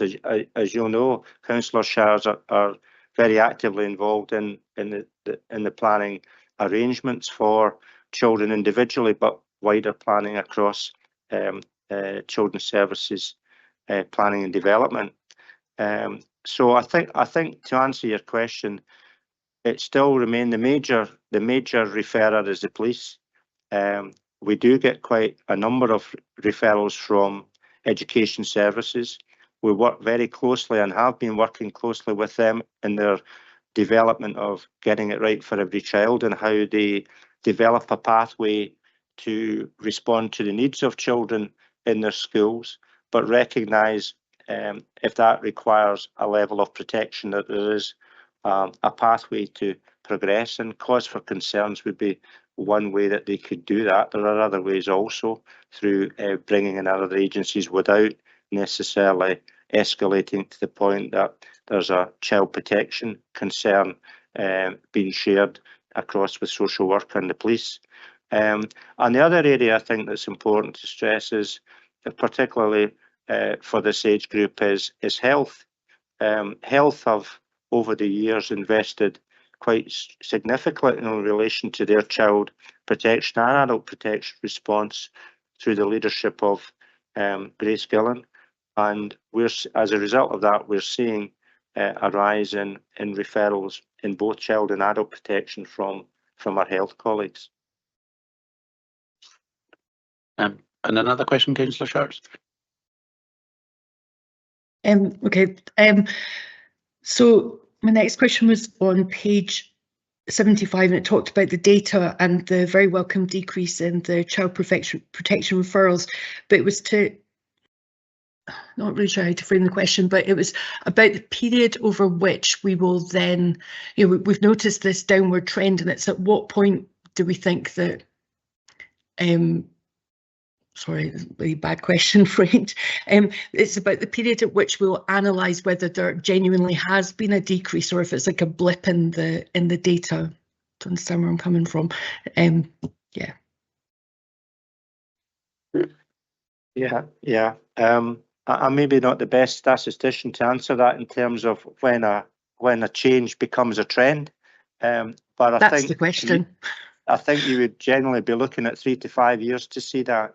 And I think our data is probably, like many data that you'll consider in the council, has been affected by the pandemic. So we saw an increase and a decrease and then an increase. So taking that into account, however, we have good information and monitor that information on a regular basis about whether the number of registrations dropping is an indication of more children coming off or coming off more quickly, or less children going on. And we look at that and analyse that and try to see, and we also have audited, and you'll see some of the audit reference in the report to that work to satisfy ourselves that or to offer us some assurance that we are not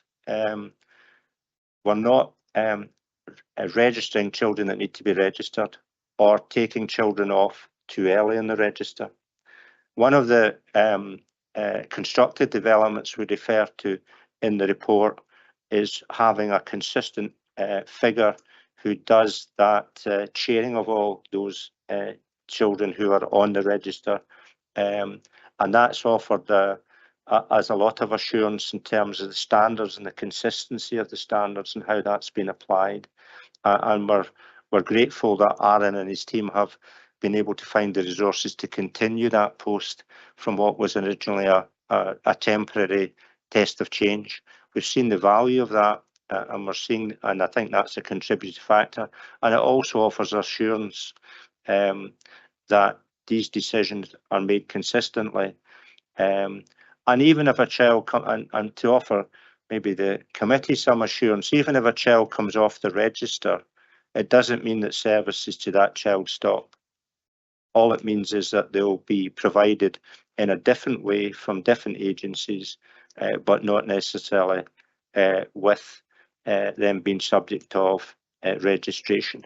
And for some families, not all families, but for some families, registration is a stigma that they find very difficult to deal with. Okay, thank you very much.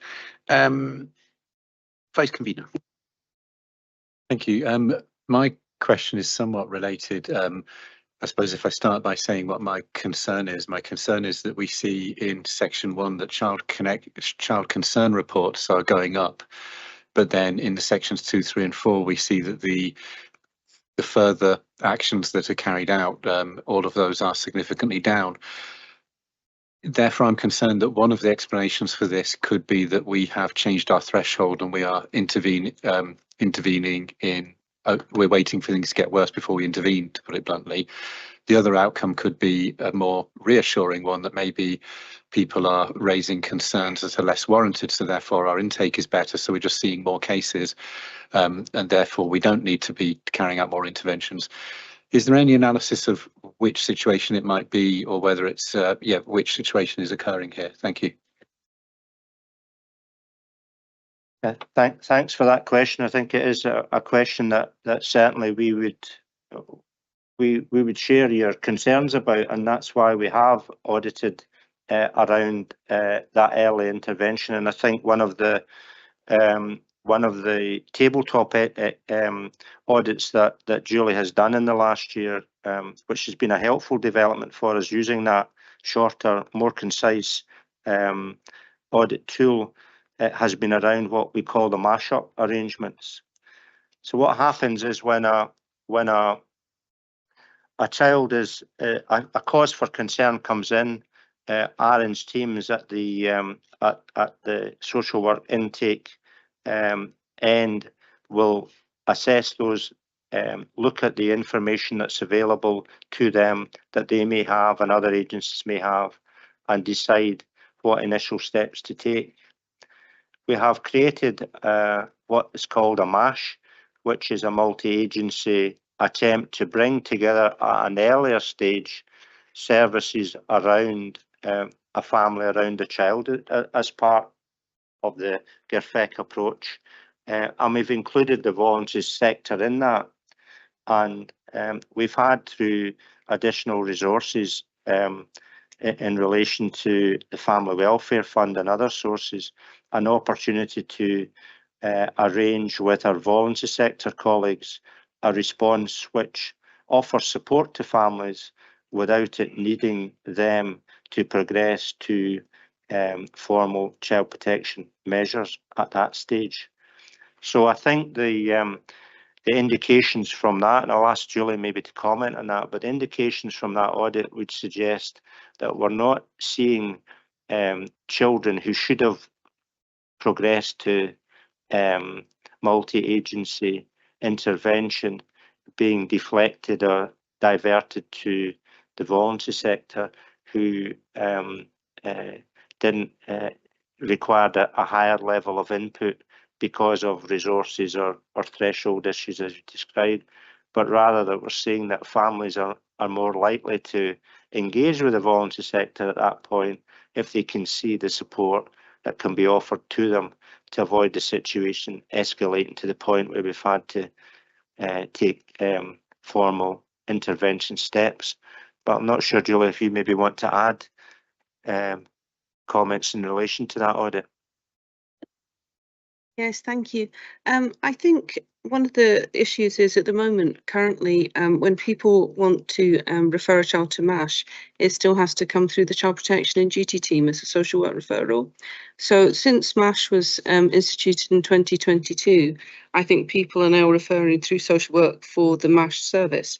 So that actually is at a much earlier point. So one of the things that we have identified is that we need to change that process so that people are able to refer into MASH without coming through social work unnecessarily.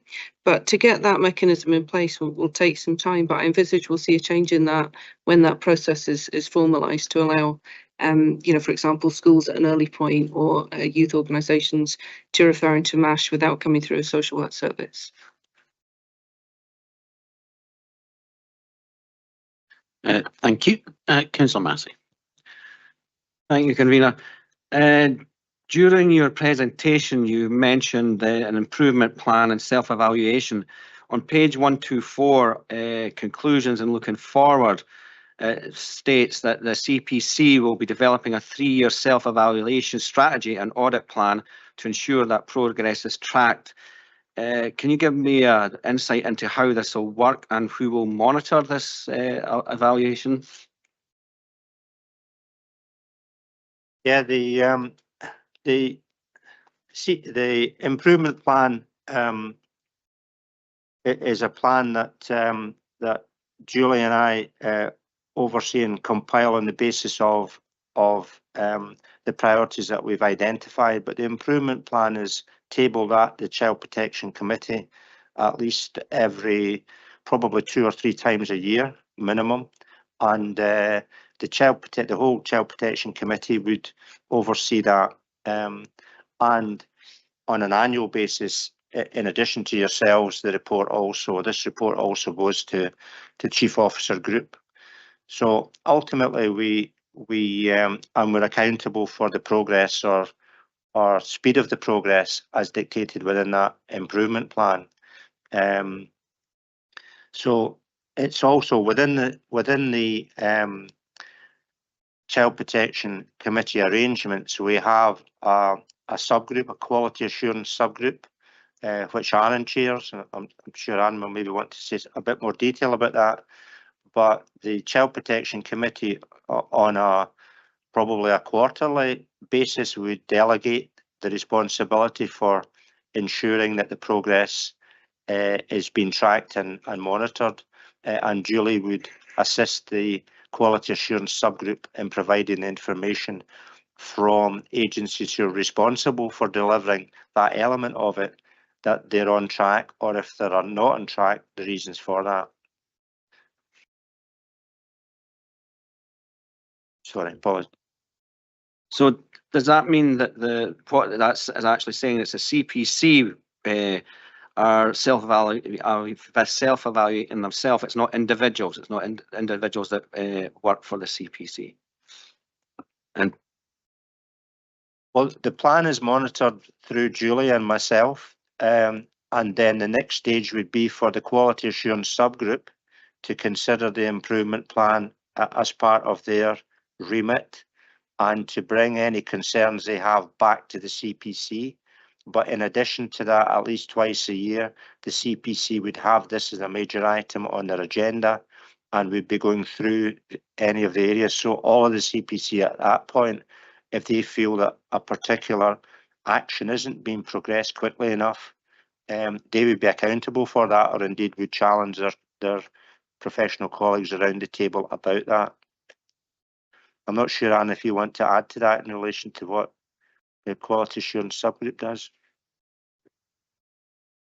Thanks, Bill. I mean, I suppose it's also just important to note that the CPC also did have a development session as well in March of this year, where that was an opportunity to self-evaluate the effectiveness of the CPC in itself as well. And I think that was the point you were getting to. Is it also about evaluating the effectiveness of the CPC arrangements, which I think we have squared off, but also making sure that the priorities that were identified within the development session are now going to be part of that plan moving forward. I think we've been really keen to ensure that any future plans are proportionate. We've seen plans that have 20, 30 actions, and we really struggle to get through those. And what we said is that they need to be much more proportionate, much more focused. So as chair of the Quality Improvement Group, I'm going to be keeping a close eye on that and reporting back to the CPC as a core member as well. Thank you. Councillor Anne. Thank you, convener, and thank you to Bill and team for the report. On page 78, there's a visual, a graphic, and it talks about 8,050 contacts received. It goes on to talk about the fact that those contacts were regarding 3,442 individuals, children and young people, of which 3,662 were classed as other. And on the previous page, it goes on to talk about the classification of child concern reports as other. I don't understand it, and I just wonder if you can bring that to life for me, please.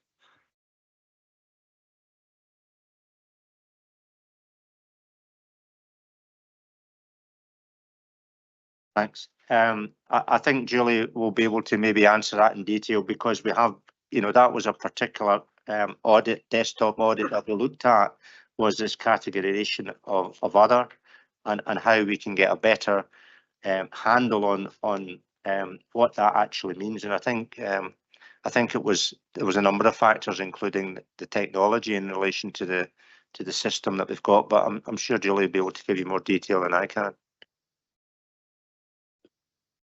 Yes, thank you. So it is quite technical, so apologies. I maybe should have put more description in about what that means. So essentially, social work have a database system. So when a child concern report is received, there's around 33 to 35 categorizations of what that might be. So they would be things, from domestic abuse, mental health issues, and one of them is ECS other. And what we identified in audit work last year was that there was a really high proportion of other, which actually isn't good because we want to understand what those referrals are about, where it's coming from. So we wanted to see, to really understand why that was being used as much as it was. And what we discovered really was that there's an issue in terms of how the child concern reports are recorded, because a lot of them are put on by administrators, and obviously it's not within their gift to maybe go through a lengthy a police report or a concern and say what the actual issue is. So what we've identified is that we need to go in and be more specific about that, because some of them, can be very minor. It might just be an altercation in the playground. Some of them can be very serious, and actually we're not sure of that. So the new database system that's coming in is called Mosaic. The one we have at the minute is called Swift. And the reason we're changing from Swift to Mosaic is because Swift is quite old now. It's actually not working as well as it can, and we don't have the capacity within it to make the changes we would like to show that. However, in Mosaic, we should be able to be much more specific and add in a step that allows the receiving worker to put that in. So it's really a systemic issue. So my apologies, that wasn't very clear in what I'd written. Oh, sorry. Yeah, there was no apology required. What I was trying to understand was what that was about, and I think you brought that to life quite well. If there's 8,050 contacts, over 3,442 individual kids and young people, does that mean there's multiple agencies reporting on them? It means that one child could actually have several child concern reports. So, for example, it could be multiple agencies. Sometimes you could have a report from the police and you could have a report from health. But sometimes, for example, if a young person is running away very often, you might end up with a series of reports about a young person. So there can be multiple reports about any child or young person, which is the discrepancy in number. Thank you very much. I'm not seeing any further questions indicated. Last call. Okay. Are there any comments on the report? Councillor Shars. Thank you, convener. Just say it was a very welcome report, and there was a slightly different tone to the way it was written, which made it easier to read, I thought, which was also good. Just to highlight ongoing concerns about recruitment of social work staff and resilience of our staff, because we know that often those people are at the very front line of child protection issues, and we thank them for all they do. I also noticed that Sheena Devlin's on this call, and I think this will be her final meeting where these kind of papers are considered, and just to thank Sheena for all of her commitment and involvement in this area over so many years, which has been greatly appreciated. Okay, thank you, Councillor Shars. I'm not seeing any other comments. Just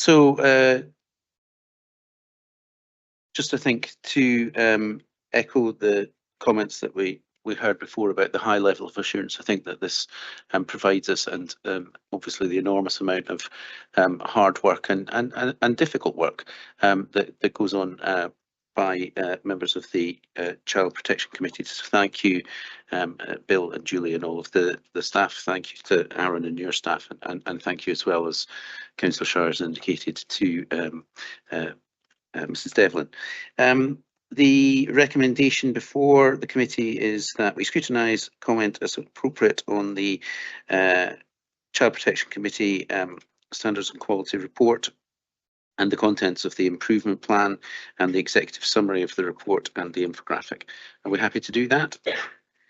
And also to note that this report will be going before the next meeting of the full council on 4th of December, so just in a couple of weeks' time. Thank you very much. Thank you.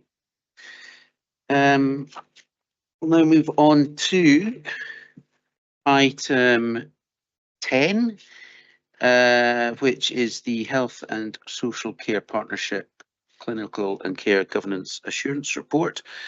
We've got Aaron Singh as Chief Social Work Officer in the room, and I think we actually also have Jackie Pepper as Director of Integrated Health and Social Care and Chief Officer of the Health and Social Care Partnership online. I'm not sure who's introducing the report. Mr. Singh. Sorry, you were indicating it was you were pointing away, not sticking your hand in there. It's Jackie upstairs. Thank you. Thank you. Just thank you, convener. Happy just to say give a brief introduction to this report, highlighting that this is a routine report that comes forward to the Scrutiny and Performance Committee as part of our clinical and care governance reporting. What it does is give reasonable assurance about the arrangements across the integrated approach that we have in health and social care in relation to our scrutiny and governance arrangements in relation to clinical and professional practice. The report comes forward with a recommendation of reasonable assurance, and what it does within that is outline a range of operational risks and performance that have been considered routinely by the Clinical and Care Governance Forum within the Health and Social Care Partnership, and Aaron as Chief Social Work Officer is the co-chair of that, along with Hamish Dougal, the Clinical Director for the Health and Social Care Partnership, who takes a similar report to NHS Tayside's Care Governance Committee. Thereafter, the level of assurance will be reported along with this report to the Audit and Performance Committee of the IJB. So the recommendation is that we are seeking to provide reasonable assurance about our local clinical and care governance processes. Thank you. Thank you very much. Are there any questions, Councillor Forbes? Thanks, convener. 4.5 points out the reduced social work capacity, and it says the team may not be able to meet statutory requirements. That kind of sounds quite serious. Whenever we use the word statutory, I think it means that legally we've got to do something, and this is suggesting we won't be able to do it. Can you just confirm if I'm understanding this correctly, and if so, what's the outcome likely to be from this? Setting aside, of course, the very serious issue about staff morale and so on. Thank you. Convener, I'm happy to answer that question and bring in Aaron following that, if that's okay. Carry on. In terms of this, the way this risk and the way in which it is set out is setting out what the risks will be due to vacancies within the team. And as has been said, I think in relation to the previous item, social work recruitment remains a key focus for us. In terms of providing reassurance around this, we have no vacancy management control arrangements in relation to social work in the sense that social work posts would not be held or not recruited to. They will go forward as soon as possible without delay to recruitment. In addition to that, there is very close working across the teams. So I would be giving assurance that we would not be in a situation where we would have a particular team, as this one is describing, where we are not meeting our statutory requirements. There's very close working across the service managers, team leaders and social workers to ensure that we manage capacity issues as they arise, and ensure that we're meeting our statutory requirements. I don't know if Aaron would like to give further reassurance on that as Chief Social Work Officer. Thanks, Jackie. I did make inquiries this morning from colleagues in the team. I mean, this does relate specifically to one team, and there is reduced capacity of 50% of social workers. So we still do have 50% social workers in situ, and also quite a considerable large team of social work assistants as well. As you'll see within the report, there are significant mitigating actions put in place, whether that's other teams coming into support in terms of those initial early assessments, and also the local office teams also stepping in as and when required as well. So I'm reassured. I'm also was advised today that they were successful at recruitment earlier this week as well. So hopefully over the next couple of months we'll begin to see some of those staff coming into place as well. Thank you. Councillor Allen. Thank you, Convener, and for the report again. Now, on page 173 and 174, it's kind of joined over. It talks about drug-related deaths, and it only goes as far as 2022. I just wonder if there was, do we have statistics for 2023, and how do we look on those statistics? Thanks. Mr. Singh. Thank you. So apologies for that discrepancy within the report. I mean, I suppose I can give reassurance that I'm currently chairing the ADP, which is the Alcohol and Drug Partnership, where we are scrutinising our numbers locally within Perth and Kinross, both in relation to drug and alcohol deaths, and there's also a subgroup as well that looks at each individual case to determine if there were any actions that could have been taken to mitigate those. I mean, we are acutely aware about the need to be working more intensively and with partners, and the introduction of the MAT standards, which is the medication assisted treatment standards, which you'll see in the report, we are adhering to really well. The one that is blanked out, which is number 7, that's in relation to a national policy issue that we're waiting for from Scottish Government. So our response in relation to providing support to those individuals who require interventions around drug and alcohol is actually really well supported.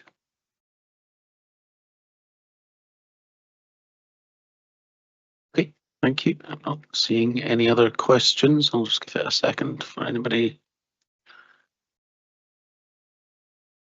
Oh. Are there any comments on the report then?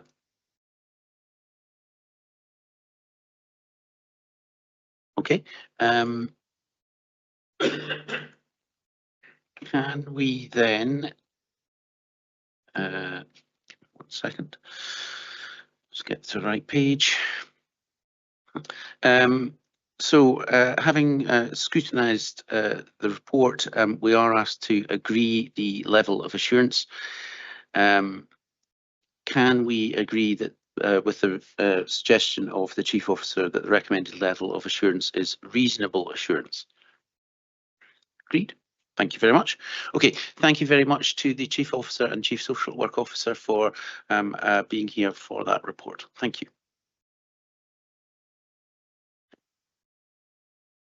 The next item on the agenda then is scrutiny and performance reviews call for topics. Members will be aware that we have recently done a workshop on the to draw together the conclusions of the committee over the last year on the severe weather events from October and December 2023, and the strategic lead for legal and governance is going to draw that together, and that will be circulated to members for comment and then brought back to a special meeting of the committee that the clerk has penciled in December. At that meeting, we are also going to agree topics for, we are going to agree terms of reference for the ASN scrutiny review. We heard earlier about the visits that we had done earlier in the month to various ASN provisions around Perth and Kinross. But I did want to open it up and ask if there were any other topics for recommended for scrutiny review by members. I've got one which has been requested, but I'm going to let Councillor Forbes come in. Yeah, thanks, Convener. Something that's been concerning me for quite some time is the number of staff that we seem to be losing in the council, particularly senior staff. I think over the last year we've seen a huge amount of experience in what might be called corporate knowledge leave. And I think any organisation the size of the council, whether it was private or public, would be questioning why this is happening. And I think it would be something that the Scrutiny Committee should look at. I appreciate it will be a very difficult thing to do, given that we might be talking about people's individual circumstances. So I understand the practicalities about doing this, but I think it's something we should consider looking at. Okay, thank you. If we put the, I'll bring in Councillor Robertson and Councillor Allen for the full list of topics, and then we can maybe just have a general discussion around which ones we want to take forward. So Councillor Robertson, you're next. Thank you, Convener. I had a short discussion with the leader of the council yesterday about this. I noticed that there was a report coming to the Financial Resources Committee this afternoon about the Drummond's Arms Hotel in Crieff, which is requesting the council take it over with an expected cost to demolish the building of over £3 million. That's one thing, but the thing that concerns me is that we seem to have awarded grants to the community group who took over the building of over £1 million, and I'm wondering if we can have some sort of investigation into how so much money could be awarded to a community group and what controls are in place to make sure that that money is well spent. £1 million and the building is now in a far worse condition than when it was taken over. So I wonder if you could consider that. I think the leader of the council is going to speak to you as well about it, but I'm just mentioning it anyway. Thank you, Councillor Robertson. And the topic that I was going to bring up was exactly that. The leader of the council has asked if the Scrutiny and Performance Committee would be willing to do a scrutiny review of the circumstances surrounding the necessity, which will be presented to Finance and Resources Committee this afternoon, for the council to take on responsibility for the Drummond Arms in Crieff, and potentially for a wider look at the issue of the council being, if you like, the last port of call when when buildings fall into disrepair. And we could also look at, for example, St Paul's and the Clachan Hotel in that respect. That was the issue that I wanted to discuss with members under this topic, but we'll bring in Councillor Allen first of all, and then have the discussion around which ones we want to take forward. Councillor Allen. Okay, there's two that I was thinking along the lines of, given the conversation and debate we had earlier on with PK Culture Perth. I think we've got a massive problem with library services in the area, and I think we should just really be having a drains up on where we are and where we go with that. I think it is important. I think it goes way beyond library, particularly just books, and I think we do need to scrutinise and have a look at where we're going with that. And the second one I wanted to have a think about was where we've come with PH2O. In the previous administration, there was £90 million put aside, budgeted for and provided for, to provide an all singing and dancing PH2O, and now we've got a shadow of what was proposed, and I think we should be looking at that as well. Thank you. Councillor Smith, you've got a question. I think Councillor Allen's just beat me to it. I think that if you look at sports facilities in the whole of Perth and what we were able to at one time promote, badminton tournaments, curling tournaments, etc., I think we are now falling way down the list, and it's about time we put Perth back on the sporting, I would say, arena, to be quite honest. So we need to try and think of that. Thank you.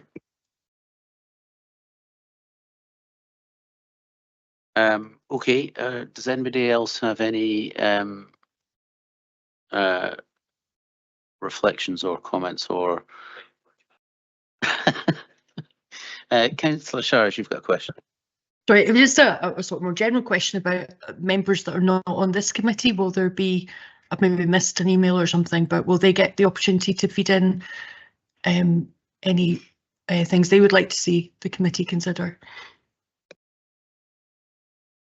Given the list that we've just generated, I would be Fair point. reluctant to open it up, but it's a fair point. We could issue the call for topics more widely. On the point about the proposed library closures and potentially the sporting facilities, I think the difficulty here would be that in terms of the remit of the Scrutiny Committee, we can only scrutinise the effect of policy once it's come into effect, but we would be effectively then seeking to,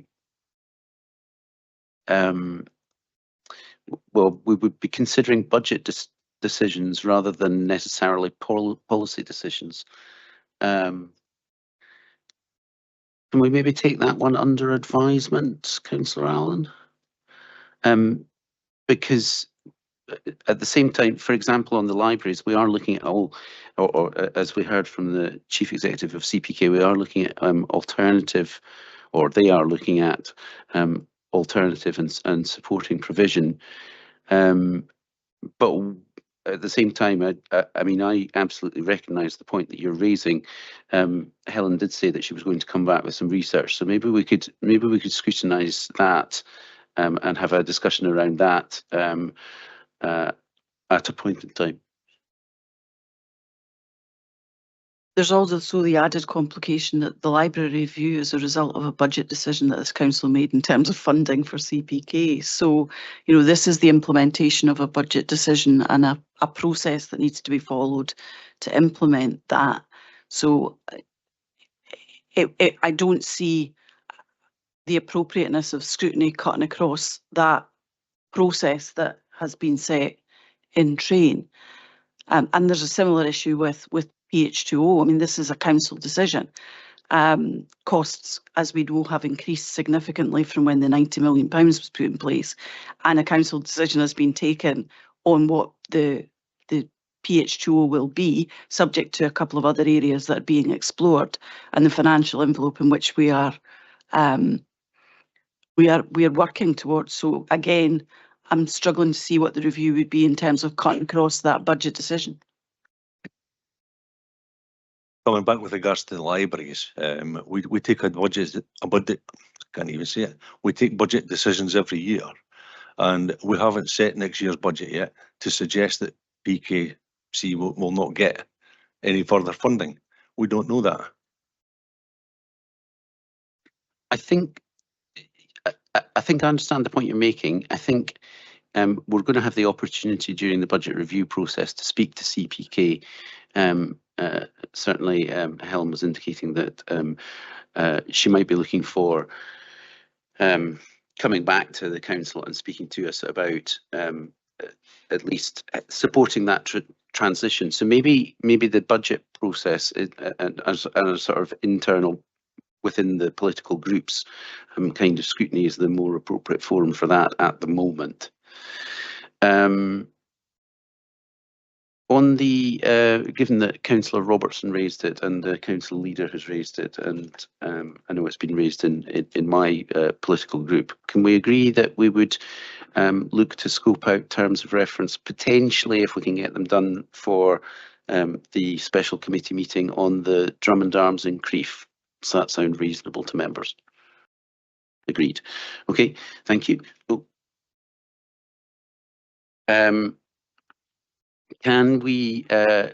members chime in on Councillor Forbes' suggestion then that we look at a scrutiny review of senior staff turnover?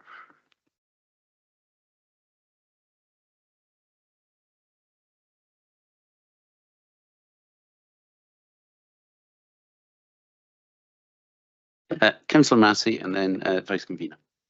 Thank you, Convener. I think the majority, I may be wrong, but I think the majority of people that have left the council are due to retirement. I can't see why we should actually be scrutinising why they've retired. I think with that one, we also have to be quite careful of the terms of reference, because the restructuring plan, the I forget what it was called. It was the corporate leadership plan or similar. I'm sure Lisa will correct me in a moment, but that was all agreed to by council at the outset, and there were regular reviews to finance and resources. So I think, again, we just have to be careful we don't cross that line of digging into things that were political decisions. But I think there probably is a question to be answered about well-tenured staff, maybe more than senior staff. I think that could be the thing to look into. Any more for anyone? I don't know if anybody online wants to come in.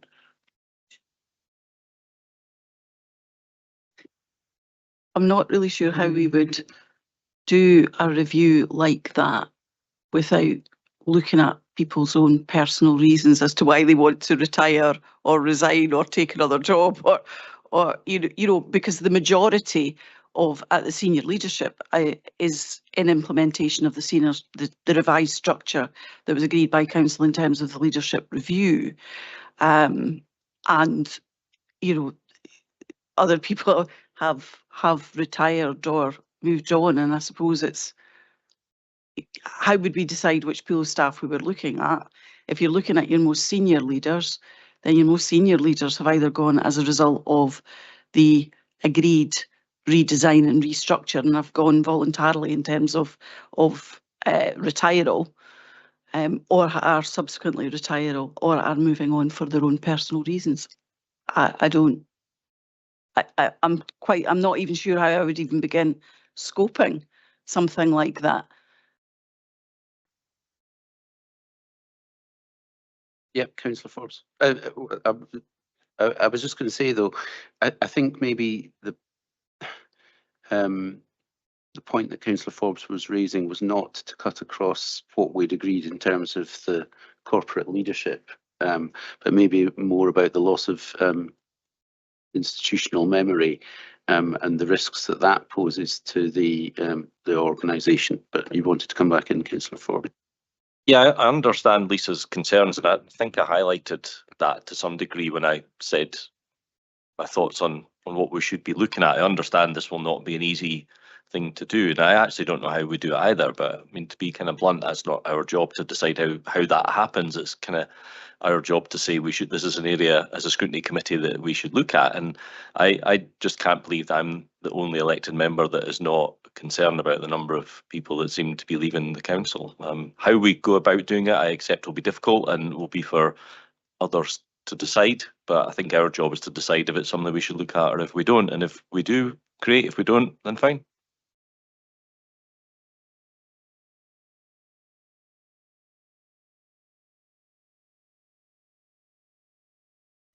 I mean, if this is something that the scrutiny committee is minded to look at, it would be more around are we saying that it's more around leadership resilience, or, you know, is there a particular area in terms of, if your concern is about the loss of knowledge, expertise, corporate memory, etc., is that about, you know, looking for some assurance that the current leadership's restructure is resilient enough? I mean, I'm trying to work out what it is that you want to look at.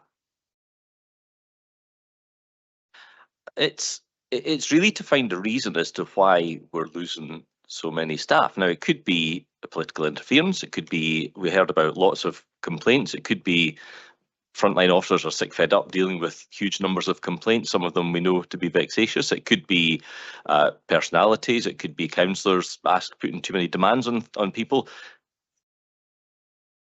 It could be a variety of things, but unless we actually know, then we need to know this for the future, be my view.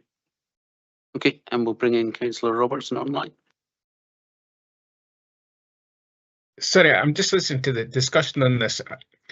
I've never been a believer in doing something if there's no real benefit going to flow from it. I mean, what is the objective of doing such a review onto why people choose to retire or move on to another position?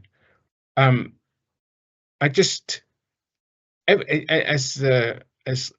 Simpson said, that everyone's got their own reasons, and I do agree that there is I've got a worry about the loss of knowledge that and the ability for the council to carry out its functions if we continue to lose staff, but I cannot see what we would hope to achieve apart from maybe deciding that we should have a room where we can lock staff in and not allow them to leave until they've served their time. That's the only way I think you can stop people from actually leaving if they want to leave for either personal reasons or career reasons. Thanks very much for that very colourful visual that you provided us with, Councillor Robertson. I'm not entirely sure that we're going to achieve. Okay, we've got a suggestion. I suppose the other thing about it is that we do know that in terms of the leadership review, if we were looking at that level, that was part of an agreed plan, and we do know that we've got savings attached to the leadership structure. But I think that what it might be helpful to do is perhaps get figures in terms of staff turnover, because there may be a perception that we're hemorrhaging staff when in fact we're not hemorrhaging staff. It's just that the way we deliver services has changed in such a way that people are now doing different things, and we need to structure differently. So we'd starting point be to get some of these stats so that we know what the problem is that we're trying to look at, and then decide if it's a problem. Thanks. I think that Lisa, being the solicitor, is trying to find a compromise, which is always a good way, and I'm absolutely happy with that compromise. So yeah, I think that seems sensible beginning of the process for me. Thank you. Okay, thank you. So we'll get data around that and in terms of staff turnover, but maybe also length of service, given that the question was about institutional or corporate memory.